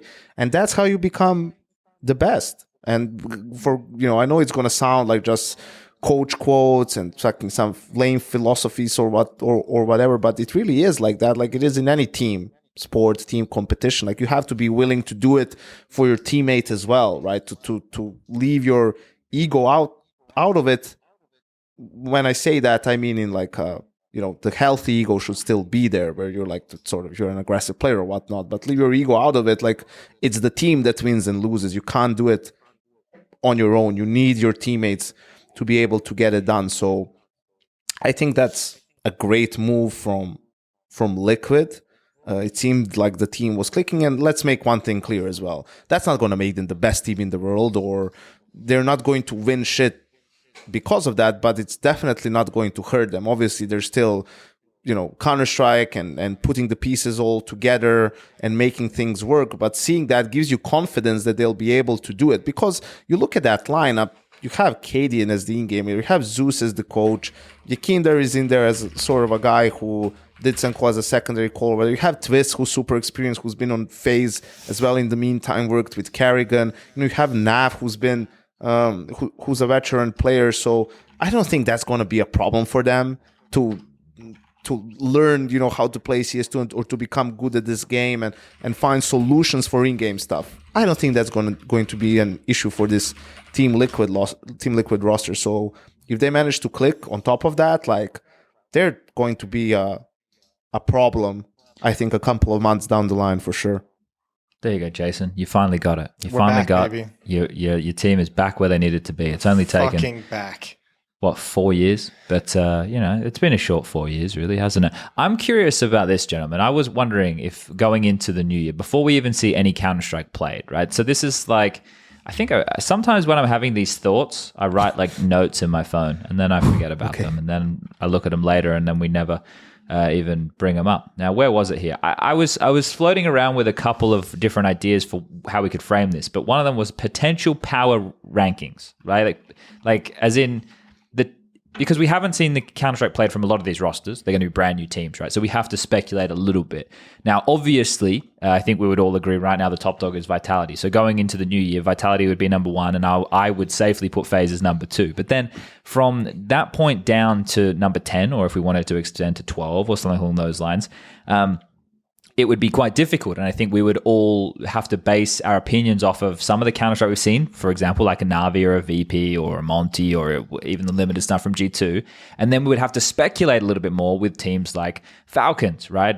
Some of these rosters we've been talking about that have just come together. How good can Spirit be with Shiro? That type of stuff. So I wrote this down. I said, what else did I write here? So I'm reading this without reading this. It's just coming out of my mouth. Entering 2024, who are the names you expect to be contending for the top 10 in the world? So the major ends on the 31st of March, 2024. We could check back then. Okay, good job, Past Chad. This is not bad content. So I feel like I should have given you guys this as homework, because to think about this on the spot is going to probably be a little bit tough. Well, are you talking tier list here, like S, A, B, C, or are you talking doing a top 10 power ranking? Well, we could go 1 to 10, which does get a little bit more difficult, but it also puts more interest on the line in the sense that, we're being more definitive. And then if the three of us do it now, we can check back and see how close any of us were post-major, right? Because I imagine there'll be the HLTV award rankings that will come out the day after the major ends, which will be the most up-to-date stuff, and we can also see how we feel about the rankings and kind of judge them within each other. Some of them we might have some massive misses, so it could be interesting. What do you think? Ooh, I think the top 10 is going to be really hard. I think. Well, that's the whole point. We're going to be wrong. All right, let's rock and roll with it then. Well, I can go first, so you guys have a little bit more time to think, because I also passed. Chad wrote down a list apparently from 1 to 10. Oh, you've already done the homework. Okay, I see how this is going. Yeah. Well, I forgot to pass the homework on. Like I said, some of these notes are just stupid. Like I can go through some of this stuff here. One of the ones before was the Counter-Strike cage fighting that we had. A lot of them are just reminders of things I have to do. So like, then these never get done. So I wrote something down. So I wrote Jesse Burgering. See, that's a note I've got in here. What else we got? The post veto clarity. I thought that was such a great name for a fucking. It was a beautiful name for a segment. Yeah, it was beautiful. That was lots of fun. What else have I got here? I'm doing basic maths. I'm linking like microphones. I've got like a bunch of Danish players. I don't know. There's all just my notes are a fucking mess. All right, this is okay. Oh fuck, I don't like going first, but I'm the one who brought. You want me to go first? Well, yes, yeah. All right, Yanko, you got yours. Top 10 teams at the end of next the major, year? End of the major, the first major. Ah, okay. Well, the little problem there is for some teams they won't have as many opportunities. So can it? But that's the thing. That's where I think we need to gauge it. Can it be like top 10 teams in my eyes? Not who will be top 10 at HLTV. Like who will be the teams top? Yeah. Top I think 10 that's best fair. teams at playing Counter-Strike. Yeah. All right. Does it have to be in order? Like Yeah. Got to be in order. Well, That's how the whole close point of can a you top get 10 to it? list, you know? Okay. I feel like you're going to have some adjustments here. I think still, yeah, there definitely will be. I think Vitality number 1.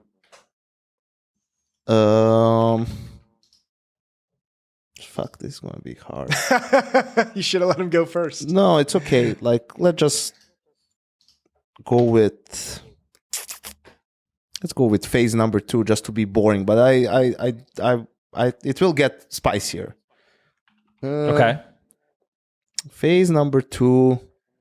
This is where I want to spice it up a little bit. I want to put. Take your time. There's too many names. There's so many names. No, there's not. It's like I just don't know where to put some of these teams exactly. I can pretty much like dish out the 10, but the problem is like who do I put at 3? Who do I put at 6? Right? I think that part is definitely going to change. I think I'm going to get it. Just throw it in the wrong. fridge, baby. It's like spaghetti. Well, why don't we get the 10 out there right now? We can maybe put it in order later, like another episode. Let's just do like Vitality, Phase, VP, Okay. Liquid, G2, okay. Astralis, Falcons, Spirit. That's 9. Yeah, I think you have one more. You You might have 2 more actually. Maybe even 2 more. Because your list and mine isn't in order either, but my list is very similar. I have 2 more names that you haven't mentioned yet. I think Mouse. Yeah. And then there's one more, but I can't. Complexities laying around if you want to throw them in there. Not really. I think their time's already done, Jason. I know it feels a bit harsh saying that, but I feel like their time in the spotlight was... Just throwing it out there. Just throwing it out there. And I think probably at spot number 10, reluctantly it would have to be between Navi, Cloud9, and Monty. Yeah. But yeah, I guess... It gets fucking harsh. I guess, Navi will probably be there because they'll play shit and be at, get points, and they'll be in the top 10. Cloud9, I've lost all faith in them to do absolutely anything. I think until they get an AWPer, I think that's when I might get back on board the Cloud9 train. But still, they have like fucking Electronic and Perfecto and Exile in there. Like, I went with Vitality, Phase, VP, Spirit, Liquid, Astralis, G2, Navi, Mouse, Falcons. That's what I have. But that's the thing, like the names you mentioned, like a Monty, for example, they're always a competitive team. I think that the Cloud9 as well, Complexity is another name. But this is where it's going to get wild. Like Spirit, I'm putting in there because, first of all, I think that Donk is the fucking second coming of Christ. I think this kid is going to be nuts, but it's about how is that now going to mesh with Shiro coming into the team, and then can the rest of it be elevated alongside a Chopper? Because we know that Chopper's had a couple of dents before of trying to crack on in, but and Spirit, I've been hyped on Spirit so many times, I don't even know why I'm doing it to myself again. I remember there's one period of time where like him and Magix and someone else from Spirit were like streaming all player break in the middle of the year, and I was like fucking hyped. I was watching all the streams, I was like, Boris the Butcher, he's fucking nuts. And then coming out of it, they were just mid. And like this is back when I think they still had SDY and stuff on the roster, and a lot's changed since then. And this is, but I always get bamboozled by fucking Spirit, and I'm probably going to get bamboozled again. But I think it's so difficult not to include like an Astralis. That roster has sick players. I think Liquid with the potential that you were just highlighting before there, Yanko. VP still one of the hardest teams in Counter-Strike to put away. Just an annoying bunch of cunts to play CS against. No matter how much I detest watching it, they're a team that's fucking difficult to play against. Na'Vi, I'm sitting here thinking, does Simple come back? And if he does he go to Na'Vi? And if that's the case, does he just rifle and replace like Immer, right? Like that, because that's something that people are actually speculating. G2, people might be a little bit like, oh, well, Nex or whatever, but you still can't sleep on G2 as a roster by any stretch of the imagination. Falcons, you're putting faith in. See, Falcons might be one where there might be misplaced faith. No. Like, you don't think so? No, I think it's going to be good. I think Zonic and that whole machine, and then you have still the Yen score in there, plus Magisk, who's one of the most underrated players, I think, in the scene. And Boros can still, even if Boros flops, that's not going to hurt him too much. Like, even if he is not as good as he was in Monty or whatnot. But I also feel like for him, working with like Zonic and Snappy and all this stuff, like, you know, if he was like a bit of a loose cannon before and did whatever the fuck he wanted, like they're going to get him in line, but not neuter him, you know, like so that he can't do anything. Like they'll channel him, I feel like, properly. And I just give me Zonic and decent players, and for me that's enough. I think Snappy's going to be a sick caller in CS2. Just to put my 10th team, I'm going with Monty over fucking Navi. And okay. I'll give you. And also, Monty is in the RMR already, and Cloud9 and Navi have to go through close qualifiers. I'll give you my top 10 that I kind of threw together of what I think it'll look like after the major. That's kind of like the timeline I put in. I have Vitality, FaZe, VP, Mouse, Falcons, Liquid, G2, Spirit, Astralis, Cloud9. I threw Complexity. Man, if Astralis are that low, like I'm not doubting you here, Jason. I'm not like here to argue your list or anything. I feel like if Astralis are that low down the list, I'm trying to think, what else could they do? Who else could they get to make that team better? I think they're just going to take time. I think Astralis is just going to be a team that doesn't like pop off the way I think Falcons is going to, and the way Liquid I think can do it out of the gate. I think Astralis is going to take a little bit of time to get there. Also, who's their fucking coach? They didn't announce that yet, right? No, they haven't. They just removed Castle. Yeah. So that's interesting. Yeah, I agree with Jason. Like I think for me, Astralis and Liquid are the two teams that, you know, the two new rosters that can surpass, let's say, FaZe and G2 and contend with Vitality. So I think G2 is going to have a drop off to start the year. I don't think they're going to look Really? For some reason, I get this feeling that I think G2 is just going to... We still don't know the Blast format, so we have to see how it looks and how competitive it would be. And then there's Blast and Cat. I think it's perfect for teams. It's like Blast into Kato, and then the RMRs and stuff starts. So you will have good competitive games to see what works and whatnot. It's not just one tournament, it's two, so you'll get a good amount of... At least you should get at least like 4 best of 3s, right? That's the worst case scenario. Which is not a lot, but that's also, I guess if you lose all games, like if you win a couple, you get a couple more. So, and then you're able to, even if you lose out early, that means you have more time to fucking boot camp or practice before. We love boot camps, to practice before the RMR. So yeah, so I think I think, yeah, I have a lot of, and outside of Astralis and Liquid, the third line that's like more of a dark horsey one is obviously Spirit. I think that's going to be the case for a lot of people. Donk out there. Donk. Yeah, I was wondering, like, what do you think? If Cloud9 ever considered Art Frost, they probably didn't. Like, when Shiro went to Spirit, that obviously became an option. You probably didn't know it was happening, but now they should probably consider it, right? You said he's the second coming of Jesus, Chad. Do you think Donk is going to have a rough start at Blast against the Tier 1? I hope he fucking owns everybody. This kid, when I was watching that gambling tournament, so in between the ads when the Counter-Strike was on, and they were playing, he was yelling, he was talking shit. This little 16-year-old little pipsqueak. He had no dramas. It felt like he was having a great time. He won fucking MVP at that event. They look. It's probably not going to happen. Like I said, I'm getting overexcited again. The last time I did this, it was about Cloud9, and I kind of feeling the same way about Liquid. And I don't know. It's going to be if he does go in and acclimatizes at 16 years young against the top teams in the world, the first event out the gates. I think that's fucking sick. And I hope that I don't want him to. Well, not I don't want him. I don't expect him just to hard dominate. But you watch his demos and stuff, and I know it's not all against like the elites and stuff. But he won a best of 5 against phenoms. VP. Like, who can say that they came back from as well. Like they were looking down, in the right? dump. I think. Yeah, the reverse sweep. They had to come back. They grinded it out against VP, and then they beat them a couple of months earlier in that parry thing in Belgrade as well in the grand final. So I want them to have a shit Blast. I really do. Okay, so he can bounce back. No, yeah, and then have a good Katowice. I want him to. Okay. I think he needs a little bit of. Get humbled a bit.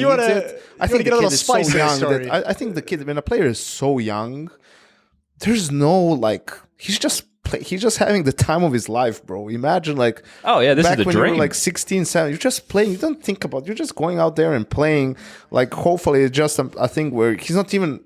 He seems like a kid that he doesn't even look at who the name is or whatever. He's just playing his thing, and it happens to be a very good thing, and it's working, and he's doing it great. So I wanted to just have just sort of a bit like getting down to earth a little bit, a bit of a reality check to know, hey, like, you're not unkillable, you're not unbeatable, right? Like these things will happen, and just so that he can have that experience and then come back stronger, as we like to say, and then in Katowice have a good strong tournament that will make him like really confident going into the RMRs and all that stuff, which is obviously more important in the grand scheme of things. I'm fearful that if he has a great Blast and then has a great Katowice, and then if they're a bad game happens and they're like 0-2 at the RMR or like 1-2, whatever it is, that if he experiences it for the first time there, it's going to be more difficult to handle and bounce back from because of the gravity. The stakes of it. I just quickly need to say two things. First thing, someone needs to go and find when Dinko during the last season of Pro League did a little donk bit, and he was talking about donk and where he's from and his family and all that kind of stuff, and clip it, because that was really good. Second of all, I need to run to the bathroom. Be right back. All right. Cool. Jason. Yeah. He just kind of laid that out on us. Yeah, he did. He really dropped a bombshell. and then just the thing is, the next thing that I really I kind of wanted to talk about, it's better that Chad is here, but I guess he'll just chime in midway through the thing. Well, a little bit of just like, I guess, boring talk until he comes back. All the OG changes. Because OG was always this team that was like, they weren't FaZe and they weren't Mouse. Like, they were somewhere in between. They weren't the team, like, when they initially signed that roster, Alexi, MBK, Mantu, Issa, and Walde. It was like, it's not superstar players, but it's not like young up-and-coming players. So you did neither. So at some point, they needed to decide. Yeah. And it felt like they decided to go the sort of a young academy player route, but they just made bad picks of those players. And that's why they've been pretty, poor over the time. And now you're getting that sense a little bit more because, Heavy got 21, Nexius 20, Regali 21.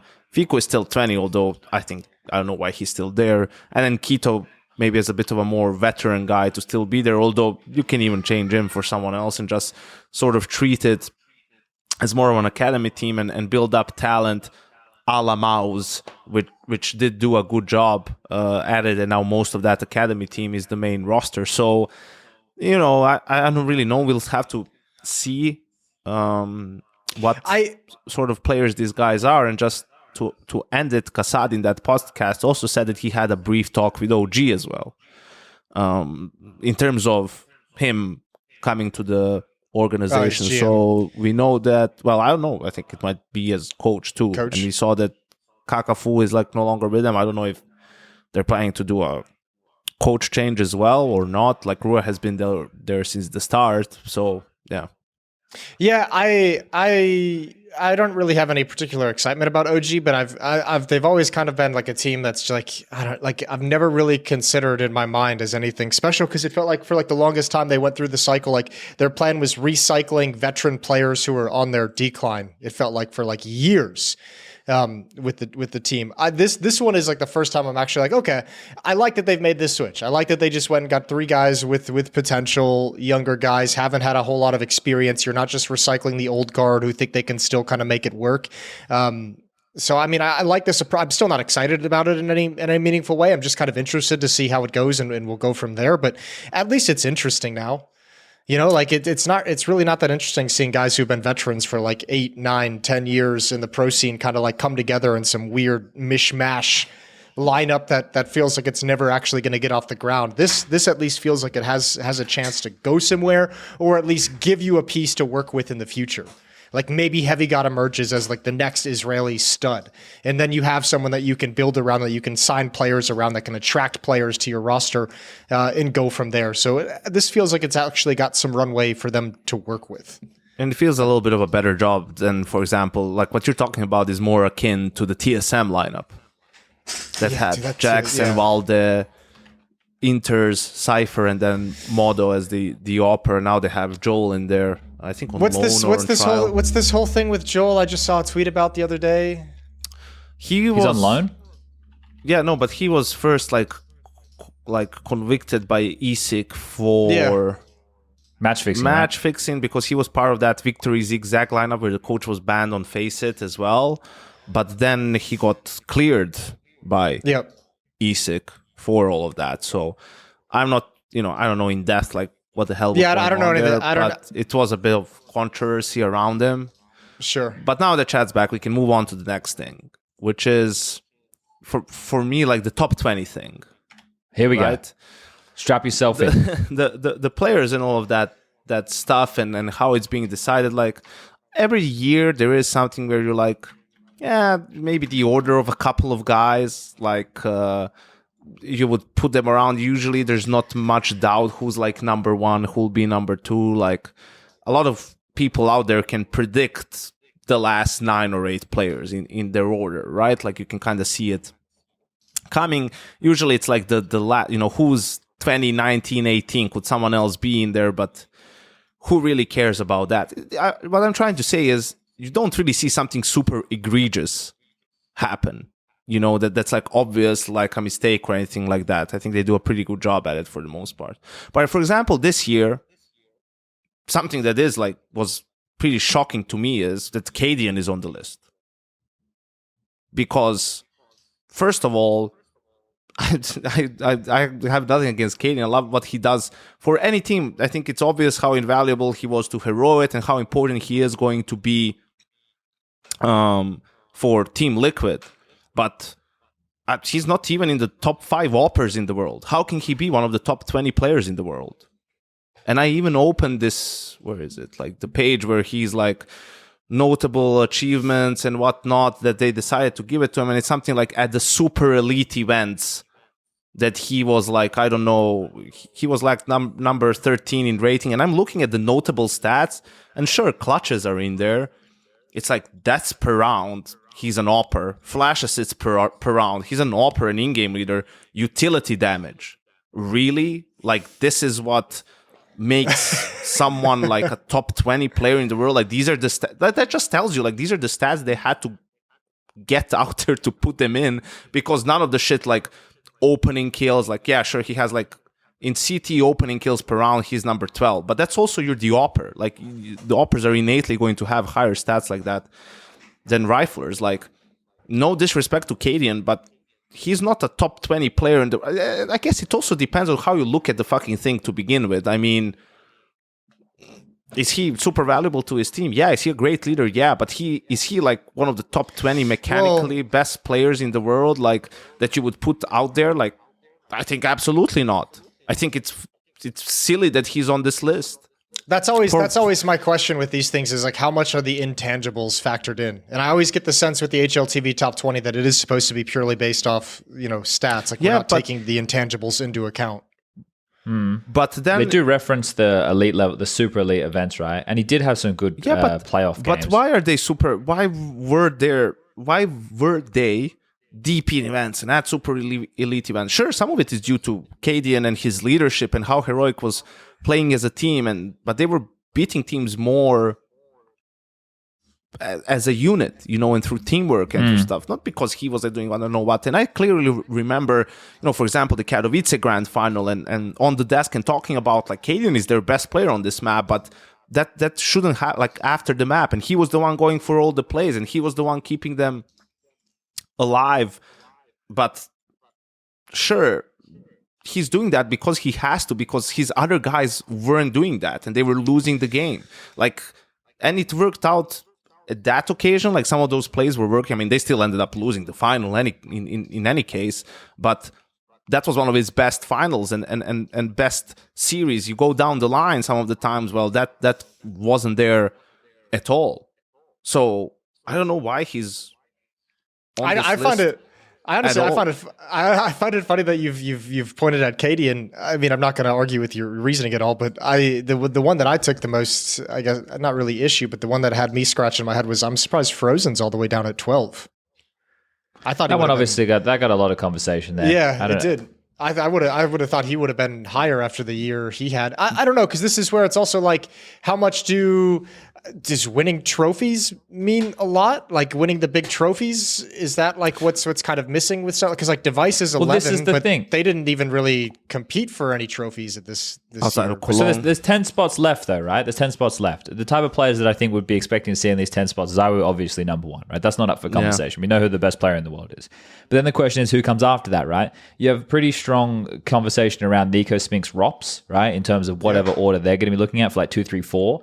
After that, though, who are we looking at? We got to be looking at like Simple's going to make his way in here somewhere, but I think he's going to be towards the top end of the top 10. 10 or 9, right? You're going to have a Shiro in there at some point. You're going to have a Monacy in there at some point. Sampaius will probably make the list. Sampaius has to make the Yeah, list. he has. Does Brokey make the list? Think so. They won 3 events, but that's the problem. It's like, I mean, I would definitely put Brokey on the list over Cadian, like for example, right? But does Stown make the list? I don't know. Surely not. Surely not at this point. I wouldn't put him at top 10 this year. But who else? Like you have to. That's what I'm saying. And that's why you always look to the teams who won shit, because that's going to also put them higher up. But that's the problem for me as well to some extent. Is like, look at this. So you have Zaiwu, Simple, Monacy, Sampaius, Shiro. That's 5 Brokey. oppers. Brokey potentially the 7th opper. So Cadian is like the 8th best opper on this list, and he's still in there. And you could probably name a couple of other guys that are better oppers than him, but just haven't played in that many, playoff games or whatnot. But that's also due to the fact that they're on lesser teams. So that's why I think in this one, I didn't have this feeling in previous years as much. I only had it in 2020, where I do think Simple got robbed because he was playing in all the CIS like sort of tournaments, right? Because it was region locked because of COVID and online play. And that was sort of what decided it more being in Zaiwu, because Zaiwu was playing in the EU, which was perceived as being the tougher one. But in reality, the CIS teams were all much better at the time. Monstrous, yeah. In any case, and I don't think it should have counted for as much as it did to swing it into Zaiwu's favor. For me, Simple was still the best player in 2020, but whatever, So I think it's too much is being put on the fact, this team made a deep run. Okay, how many trophies did Heroic win? And in the in the tournaments that they won, was Cade, like, if he's even the best player in that tournament or in the final, is that like enough for him to be on the list? I think he did. I think he did get the MVP at the Blast DC, just for what it's worth. Look, I think the biggest conversation here, like, because people are not, there's a lot of discourse. There's a lot of people talking about it from a lot of different angles. And for me, I'm going to make my position clear. This, like, I obviously do the HLTV Confirmed podcast, right? And I'm going to be working the award show. But for me, like, I care who, like, maybe the top three, right, are. I care who definitely the best is.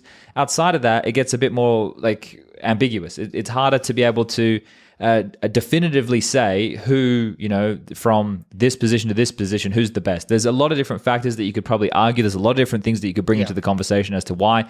And the thing is, this stimulates conversation, which is, I'm sure, exactly what HLTV are looking for, is more clicks, more people having a read, more people talking about it. That's exactly what they'd be looking for, at least I'd assume.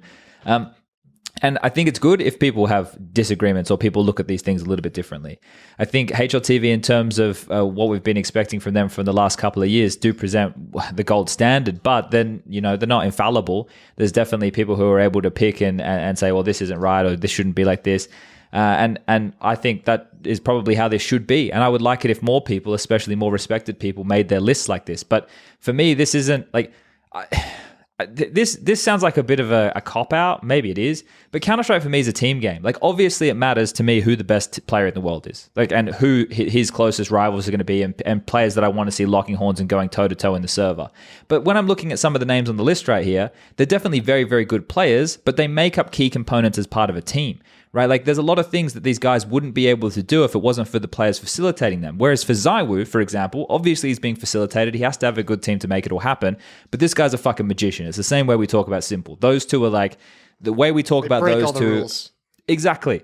They're like, they walk on fucking water, right? And that's where it does these mind-bending things. And occasionally from other names, you get to see moments of magic like that, where they go, oh, fuck, like that was crazy, or this was... But they all make up like a component of a team. So for me, when I'm seeing this, and I'm taking it into consideration, I'm looking at it, I'm going, okay, yeah, cool. Like, this guy's ranked here. And I'm sure the accolade means a lot more to the player than it does to me. And I was never a good enough individual player to ever be anywhere near a top 20 list. But what if we had a top 30 list? What if we had a top 50 list? What if the list was only top 10? What if the list was only top 5? Like, HLTV back in 2010 decided to start doing a list that was top 20. That's just a number that somebody fucking plucked out of the air. How many professional Counter-Strike players do we have? Why have we decided top 20? Why is 20 the number, Jason? Tell me. Tell me right 30 now. Would be a shit ton of extra work. I do. It's just an interesting talking point, really. I get where you're coming from, Chad. Like, it's not, why would I care who's 18th? Like, that's good. But I think I'm sure our list would look very different. Yeah, because it also tells you, like, how, a lot of people look at this and form opinions based off of it. So for that, it's like, that's kind of the thing that just, like, I felt weird. As I said, every year there's nothing egregious about it that you're like, wow, this guy was robbed or this doesn't make any sense, but you're trying to tell me, and I understand why it has to be that way. You can't go off, either you make it a panel of experts and then they have reasons for why they say what it is. But if you go mostly off of stats and stuff, like, you're trying to tell me that Electronic is not a top 20 player in the world. Like, he's not a great, he's fallen off that much, for example. Like, I know the stats don't... He's not in the top 20 due to stats and whatnot, but has he really declined from being, like, the top 5, top 10 player that much that he's not in the top 20? No, it just his team, and he changed teams, and the teams are struggling way in-game more. Leading. And he went into in-game leading and whatnot, and, that's why he's not on the list. I understand that, but... You're telling me Kaden is a better player than Electronic? But also work about it in the reverse too, because, like, this is, whenever I see lists like this, because, like, I don't know how to rate players without, like, some of, like, the intangibles of what they bring to a team. So for me, I'm like, I feel like Apex should be in this list, but I know he's not. I know he's not going to be in it. But how do you not put the in-game leader of the number one team who's won tournaments with 3 different lineups across this year? Like, how and, like, wildly considered to be the best in-game leader at the moment. Like, how do you not have him as one of the best players of 2023? But that's the thing. I think that's to Yanko's point as well, right? So, like, how are we measuring this exactly? Because if we needed to run these players through a fucking course to show who was, like, the quickest with the reaction time, or the quickest to this, or the quickest to that, to, like, then we're, like, judging. It's like we're doing a fucking dunk contest, right? So, a little bit from column A, a little bit from column B. and then you have to make a column C, and then they have these other awards like the panel awards, right? That has the anchor of the year or the entry of the year or the this of the year. So they are recognizing players from different angles, and I guess this is just an amalgamation of everything. From all the stats that are public, from the back-end stats that they have. But then you have even more stuff that goes into this that we've been talking about to no end over the last couple of years, is the partner leagues. Well, a lot more of these players and teams have the opportunities to play in these events based on their status and stature as opposed to some other players, right? Like ENCE was a team that didn't get as many opportunities to play in as many of those events just due to the nature of the way that things were structured. So how much does that hamstring a player? Well, we know how much it can hamstring a team in terms of world rankings, right? We know that can have that type of an impact. So it's just, for me, it's like we're trying to, in a system that is kind of fucked, we're trying to grade everything, but we didn't all have the same starting point, right? And we didn't all, like, all these players didn't do the same test. It highlights how how the scene is still pretty disorganized in how it's structured. Yeah, because it's not just like an NBA season or a baseball season or something like that where it goes down and you know everyone plays the same amount of games within the regular season. Yeah, if VSL and Blast events are the big events that these teams talk about, or that HLTV talks about, then there's some players and some teams that had more chances to perform in those big events than others. Yeah, and I think, like, you know, there's other stuff as well. Okay, so for us, I would assume the three of us probably agree on this. Arena events with a crowd matters more than a studio event with a crowd, which matters more than a studio event with no crowd, which matters more than an online event, right? But then if you look at a crowd event and you played it on the first game of a Friday and there was fuck all crowd, like there's only, I don't know, 1/4 of the attendance in there and it's not noisy, not anything. Does that go into the way that you rate things, or does that still count as a crowd stage match to you, even though there's nobody there even fucking watching? I mean, you can't, like, you know, at some point you need to just, you can't go so much into detail. Like, the only way you can do it is if it's someone like us who's been there, and then we can provide context to that, right? But then the award is about the people who've been at every event and then, or most events, and you were there yourself, or you watched, and all that sort of a thing. But that would require, that's like unreasonable. You know, no talent did it all, for example, or perhaps you were at the event but you didn't do that game, you did the second game of the day, exactly, or whatever. So that's why you have to rely on stats, but you shouldn't rely just on stats. No matter how advanced you go, if you take into account, oh, these games had this much crowd, these games had that much crowd, like, it's tough. And that's why the list will always be sort of more based off of that. And that's why I do want to, at the end of this year, come up like with sort of a way where it won't be necessarily about the stats. It will be people like creating maybe just a top 10 of players, like what you talked about, Chad, because I agree with that. For me, I want to know, who do the players hate playing against the most? You know, who is the most annoying player to play against, right? Like, I know for example, I said this a couple of times, like when you played Prime Astralis, like, of course Device gets the 9, he always kills you, but sometimes the feeling in the game is like he's not the one wrecking you. Like, yeah, he's getting all the kills, but the crucial kill that swings around, maybe it's like Glaive a lot of the times, or sometimes it's like fucking Zipex being in a perfect position, anchoring and like not rotating away or something like that, you know? So I think it would be really cool, because we would be surprised by some of the answers. Of course, you know, it's not like Zyvo wouldn't be on that list, or Rops, or guys like that. But I think it would be surprising some of the names you would hear, because those guys might not have just the stats to begin with. You know, like, I know when Navi was like wrecking it, I don't know which position Bit was in 2021. I can look it up right now. 2021 CSGO. Bit was 9, right? But like that's obviously pretty high. But I think, like he was saying, like, this guy is like, we're losing games because of him. Like, he's the one winning games for Navi, because every time you fucking go to his side, he gets 2 kills. Like, no matter what, he gets 2 headshots. You know, he's alone. There's no rotation. There's no help. Like, the call is perfect. You just need to trade him, and it's like really, really hard, right? So, you know, maybe in that list, Bit would have been 9th. He would have been 4, maybe. You know, who knows? Like, I think it would be interesting. I wanna try and get that done for next Try and year. organize something. Yeah. You know what else? It's about time for me to do some work around here, Jason. You know what else I think is quite interesting, and something that probably should be brought into the conversation, is the weird year that we had. right? So obviously towards this tail end, we had the Falcons disruption with all of the rosters, which has caused for the tail end of the year, let's say the last like 2 to 3 months, a lot of different teams to be fracturing. So going into events like we saw with Ent, the last time we saw them together, well, the first time we saw Glaive on the team, it was essentially a dead roster. So like they played that tournament, but you know, what is it worth? Well, probably not a lot because the team went in there already knowing that they were done and dusted.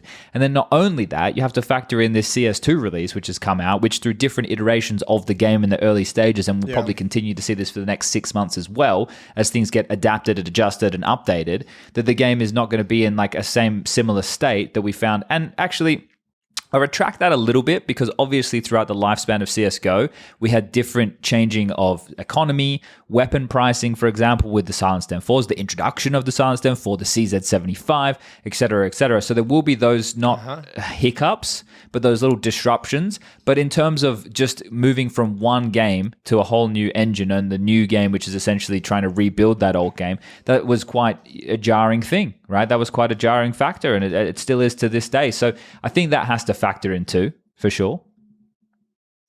Here's a question. I wrote down some of the names that we were just chucking out throughout this that aren't on the list yet. Zywoo, Simple, Monacy, Sunpius, Shiro, Brokey, Stown, Nico, Spinks, Rops. There's 10 names. There's 10 slots left. Is there anyone missing? Do I missing? Yeah. Well, if Elige had a better start to the year, yeah, he certainly would have been up there. I think Elige and Rain are the two ones that are just outside the top 20. Yeah, because he had a really strong end to the year, Elige, didn't he? CS2, he was beast mode in the early going. Yeah, so I think he probably misses out on the year. I don't know. There's probably like some super fucking obvious one that we're missing, and it's like, oh man. But no, I don't know. I don't think so. I don't either. So I think that's probably what most people would have. Yeah, I had Rain and Elige in like, so they wanted me to whack out one of these things on HLTV and do it because they wanted to use it for promotion stuff. So I just fucking did it one day when I was out. I didn't put a lot of thought into it. Like I didn't sit there and go, oh, who's going to be here and like look heavly at the stats. You were a maniac, open up the stats matrix and 5 spreadsheets. I just fucking blasted it in there because like I said, I care who like the top players are, but anywhere from like 11 to 20, even from 11 to like 30, you're gonna have a hard time like sitting there and just and having deciding which detail matters more, which stat matters more. Yeah, and then for me, like, I value certain types of players over other types of players. Me too. Motherfucking betas, get fucked, right? If you're an entry fragger, like, disrupting and you're getting stuck in the mid-round and you're finding that opening kill and then you're, you know, staying alive and you're valuing your life, that's the type of Counter-Strike player I'm after. Bro, These fucking baity boys, get the fuck... they bore me to death, man. My players are players like fucking Jimmy, like Naf. Like, I love those kinds of players. Those, like, dirty, like, strong, fundamental players. They're lurky players that aren't betas. That's what I like about those type of players. They'll do the grit when they need to. They're always in a position to have like a high impact kill that will swing the round. Like their performances are never like the highlight reels, but they're always so important. Well, I just like when I watch guys who are like out of the play and then they're just always saving. I'm like, man, just fucking die, just run in and die, just die, man. Come on. Oh, fuck. But that's interesting. Like the both things that you guys just said, because I was listening to that reflections that Duncan did with Simple, great interview, recommended to everyone. First thing is what you said, Jason, about like Naf and Yimi. That's exactly what Kassad said about Naf in the podcast. And for people who forgot, Naf was actually on Kassad's team for a couple of months in Renegades. Yeah. So he did. And he was the star. Yeah, he was. And it sort of revived Nav's career. It's from there that he went to Liquid, right? If I remember correctly. Yeah.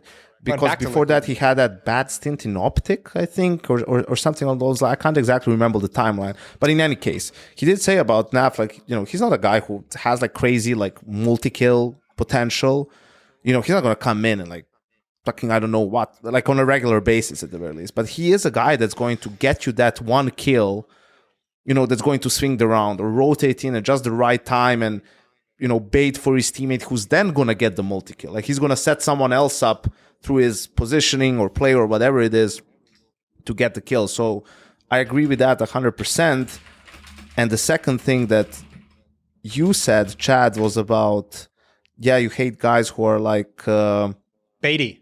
baity and like don't want to run in first. That's something that Simple was talking about, why he gets frustrated. Like the main thing he gets frustrated about in this team is like when people don't go because they don't understand, like no matter how they think that the timing is bad and like they don't want to go because they like know someone's waiting, like that they have to do it because that's the timing, because of that's the moment, yeah. Because what they were doing on the other side of the map or whatever, like it's now or never. And I don't think it's even people that like, oh, they don't want to sacrifice for the team. It's like they just think it's a bad play for them. But sometimes you have to trust the call or trust your teammate. At the very end, just do it and someone will maybe trade you and it will work out the way it has to. So that people hesitating, I think that's what really bugs them. Grinds his gears. And one thing that Duncan was doing throughout the interview is telling him, yeah, but you're an alien, you know, like the way the fact that you see it that way, you know how very few players out there see it that way. And I think he did also, like he acknowledges that there are not many guys out there that he thinks like see the game on that high of a level. He mentioned like Electronic, Zaiwu, Nico, maybe a couple of other guys, but in general, you know, like that is what probably differentiates the really elite players from the very good ones. Oh, for sure. For sure. I think when a part of that is, it's not, I want to say it's like being an unselfish player, right? But I think also is part of that is the modern player, and I talk about this from time to time, has to have like an in-game leader brain of 10 years ago. Well, maybe not even like 7 years ago or whatever, right? Like the players today with all the theory that they do and everything need to be able to calculate all of these things. And you're right, Janko, to know in the moment that that's the move that needs to be made. That's what you want, a player to take that initiative as opposed to have to be told to take that. And then to see because yeah, like Duncan's bang on. Simple is not of this world in the way that they compute this. It's the same with the Zywus and stuff. And I guess you're not going to find too many of them. And maybe that's the plight of somebody so good. You just, you know, you're going to find situations where if they could have just read your fucking mind in that moment, everything would be okay. But it's not going to go down that way. So I imagine being Simple and playing Counter-Strike with just an everyday human being must be pretty frustrating, really. That must really grind the gears. Because I've been playing a lot the last week. I've been playing a lot of Counter-Strike the last week. It's actually been a lot of fun playing with. I've called it Little Australia in TeamSpeak. Not that we'd know anymore because you guys don't go in the TeamSpeak. I'm in there. I'm in there all the time. People, you know, you guys are all just doing your own thing in these locked channels.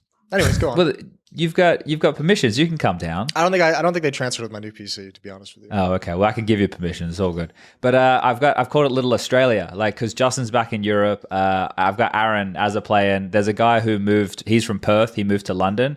His name's Bish. We got him in there. So Little Australia going on. We got the four of us, and then Rush has been joining us with some Faceit games, and yeah, even just playing those pugs, right? You can tell like Justin getting frustrated because we can't read his mind on the right decision. Oh, Justin, I'm not a fucking professional Counter-Strike player, mate. Like, help me out a little bit the here, tables man. Have like, turned. The tables have fucking turned. Tell me what you want me to do. I'm just trying to keep up. Like I know what my strengths and weaknesses are, and so I spend a lot more time learning utility. So I can always, I always know that nade, or I can like harass Anubis middle T side. If you're playing against me, you're gonna have a shit time. Like I'm nading you at the doors, I'm mulling you at the doors. I got all the instant smokes. Like I'm making your life a fucking living hell. And my aim, it's not great. I have a couple of clips every now and again, but I'm trying to play to my strengths. But there's moments where Justin's like, we're not doing anything. I'm like, Justin, fucking tell us what to do, man. Like you can see the picture. I can't see the picture. Just tell me what to. I'm too busy focusing on my fucking crosshair, man. Trying not to die. I'm just trying not to die. Trying not to be shit at mechanics. Yeah, like because I'm an old man. Pushing fucking 40. Oh. I'm 34, man. Give me a break, you know? It was heaps of fun. I queued in Faceit last night, and I got queued up with Flom and Stewie and JDM. And I was getting... On your team? Yeah, on my team. Oh, that's awesome. I know, it was great. We were having a good time. Except those motherfuckers play so fast. Every round is like a 20-second into the round rush. Go through the smoke. Flash. And I'm like, boys... I'm 36. Can I think about things for 20 seconds? Why do we have to rush everything? I was just like, please, can we slow it down? Play one round slow. Let's wait out the first set of utility, see what the map looks like, and go from there. But they were just fucking bang on. But that's every Faceit game in North America is that fast paced. Yeah. I watch Cooper stream every now and again. I don't know if you get that in Europe, but it's like it's No, literally it's not like that here. it's like a rush simulator where teams are like, let's see if they can stop these rushes, and if they can't, we're going to rush 12 rounds in a row, and if they can, maybe we'll change things up. But every game is definitely just a not like that here. fast-paced, chaotic brawl. There's people who are playing like properly and taking like map control, and everyone's got like all the util and shit. I played against have you seen that male kid? Like that, I don't know, he's like 12 or something shit. He's probably older than that now, but this is all, we were playing against him last night. He's all like tagged up with Godsent stuff. Maybe he's in the Godsent Academy team or whatever. But like people are playing properly over here. Like there are people who just push through smokes and play like absolute spuds. But I think you get more of a range. Like I always have something on the TV, right? Just so when I'm walking around the house, there's something blaring. And in the morning, I guess he's streaming late North American time. And I'm watching, and then the round starts, and I look away after the first 15 seconds, and he's dead. And I'm like, what the fuck? Yeah. So then I like try and focus, and they're always like dispersing smokes and taking early jewels. I'm like, what the fuck is going on? Like, how is everybody dead so quick?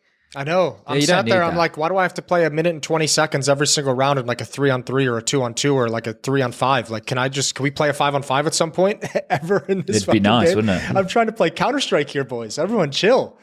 Yeah, you don't need that. Boys, we've been going for 2 hours. Do we want to pack this one up? Yanko's got Christmas Eve. Yeah, it is Christmas Eve. Yeah, I think it's been a strong episode. I think we've covered. Merry Christmas. Ho, ho, ho. Cheers. Does Santa come tonight, Yanko? I don't know. Do you guys do anything? Like, do you leave cookies out by the fireplace or? No, what we do is like tonight you go and light a branch of a tree on fire. I don't know which one it is in English. I'm too lazy to Google it now. But usually you gather outside of like churches where they do it, and like that's kind of what you do. And then tomorrow you just eat. We usually did our presents like for New Year's when most people do it. Head into the men traditionally wake up before dawn on Christmas Eve and head into the woods to cut oak branches. Yes. I don't think it's oak. Okay. Badnyak? Yes, badnyak. Yep, there we go. I didn't know that was oak. Shit, all right. Sure. And taking plum brandy, so I'm assuming rakia. That's Slivovica, yes. Rakia. Yep, and bread to help them keep warm in the freezing weather.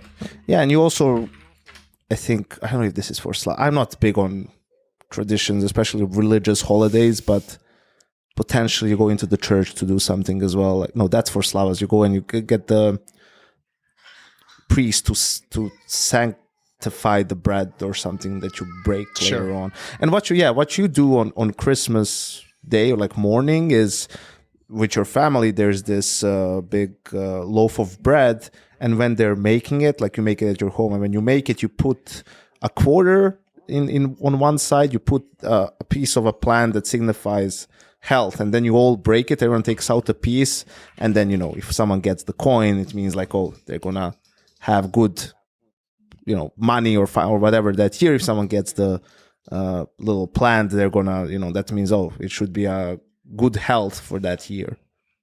All right, well, bite into that bread gingerly. We don't need any fractured teeth heading into the start of the season. You got it. All right. Enjoy your bread, Yanko. Yeah. Thank you, Merry Chad. Christmas. Goodbye, everybody. Goodbye, Dr. Phil.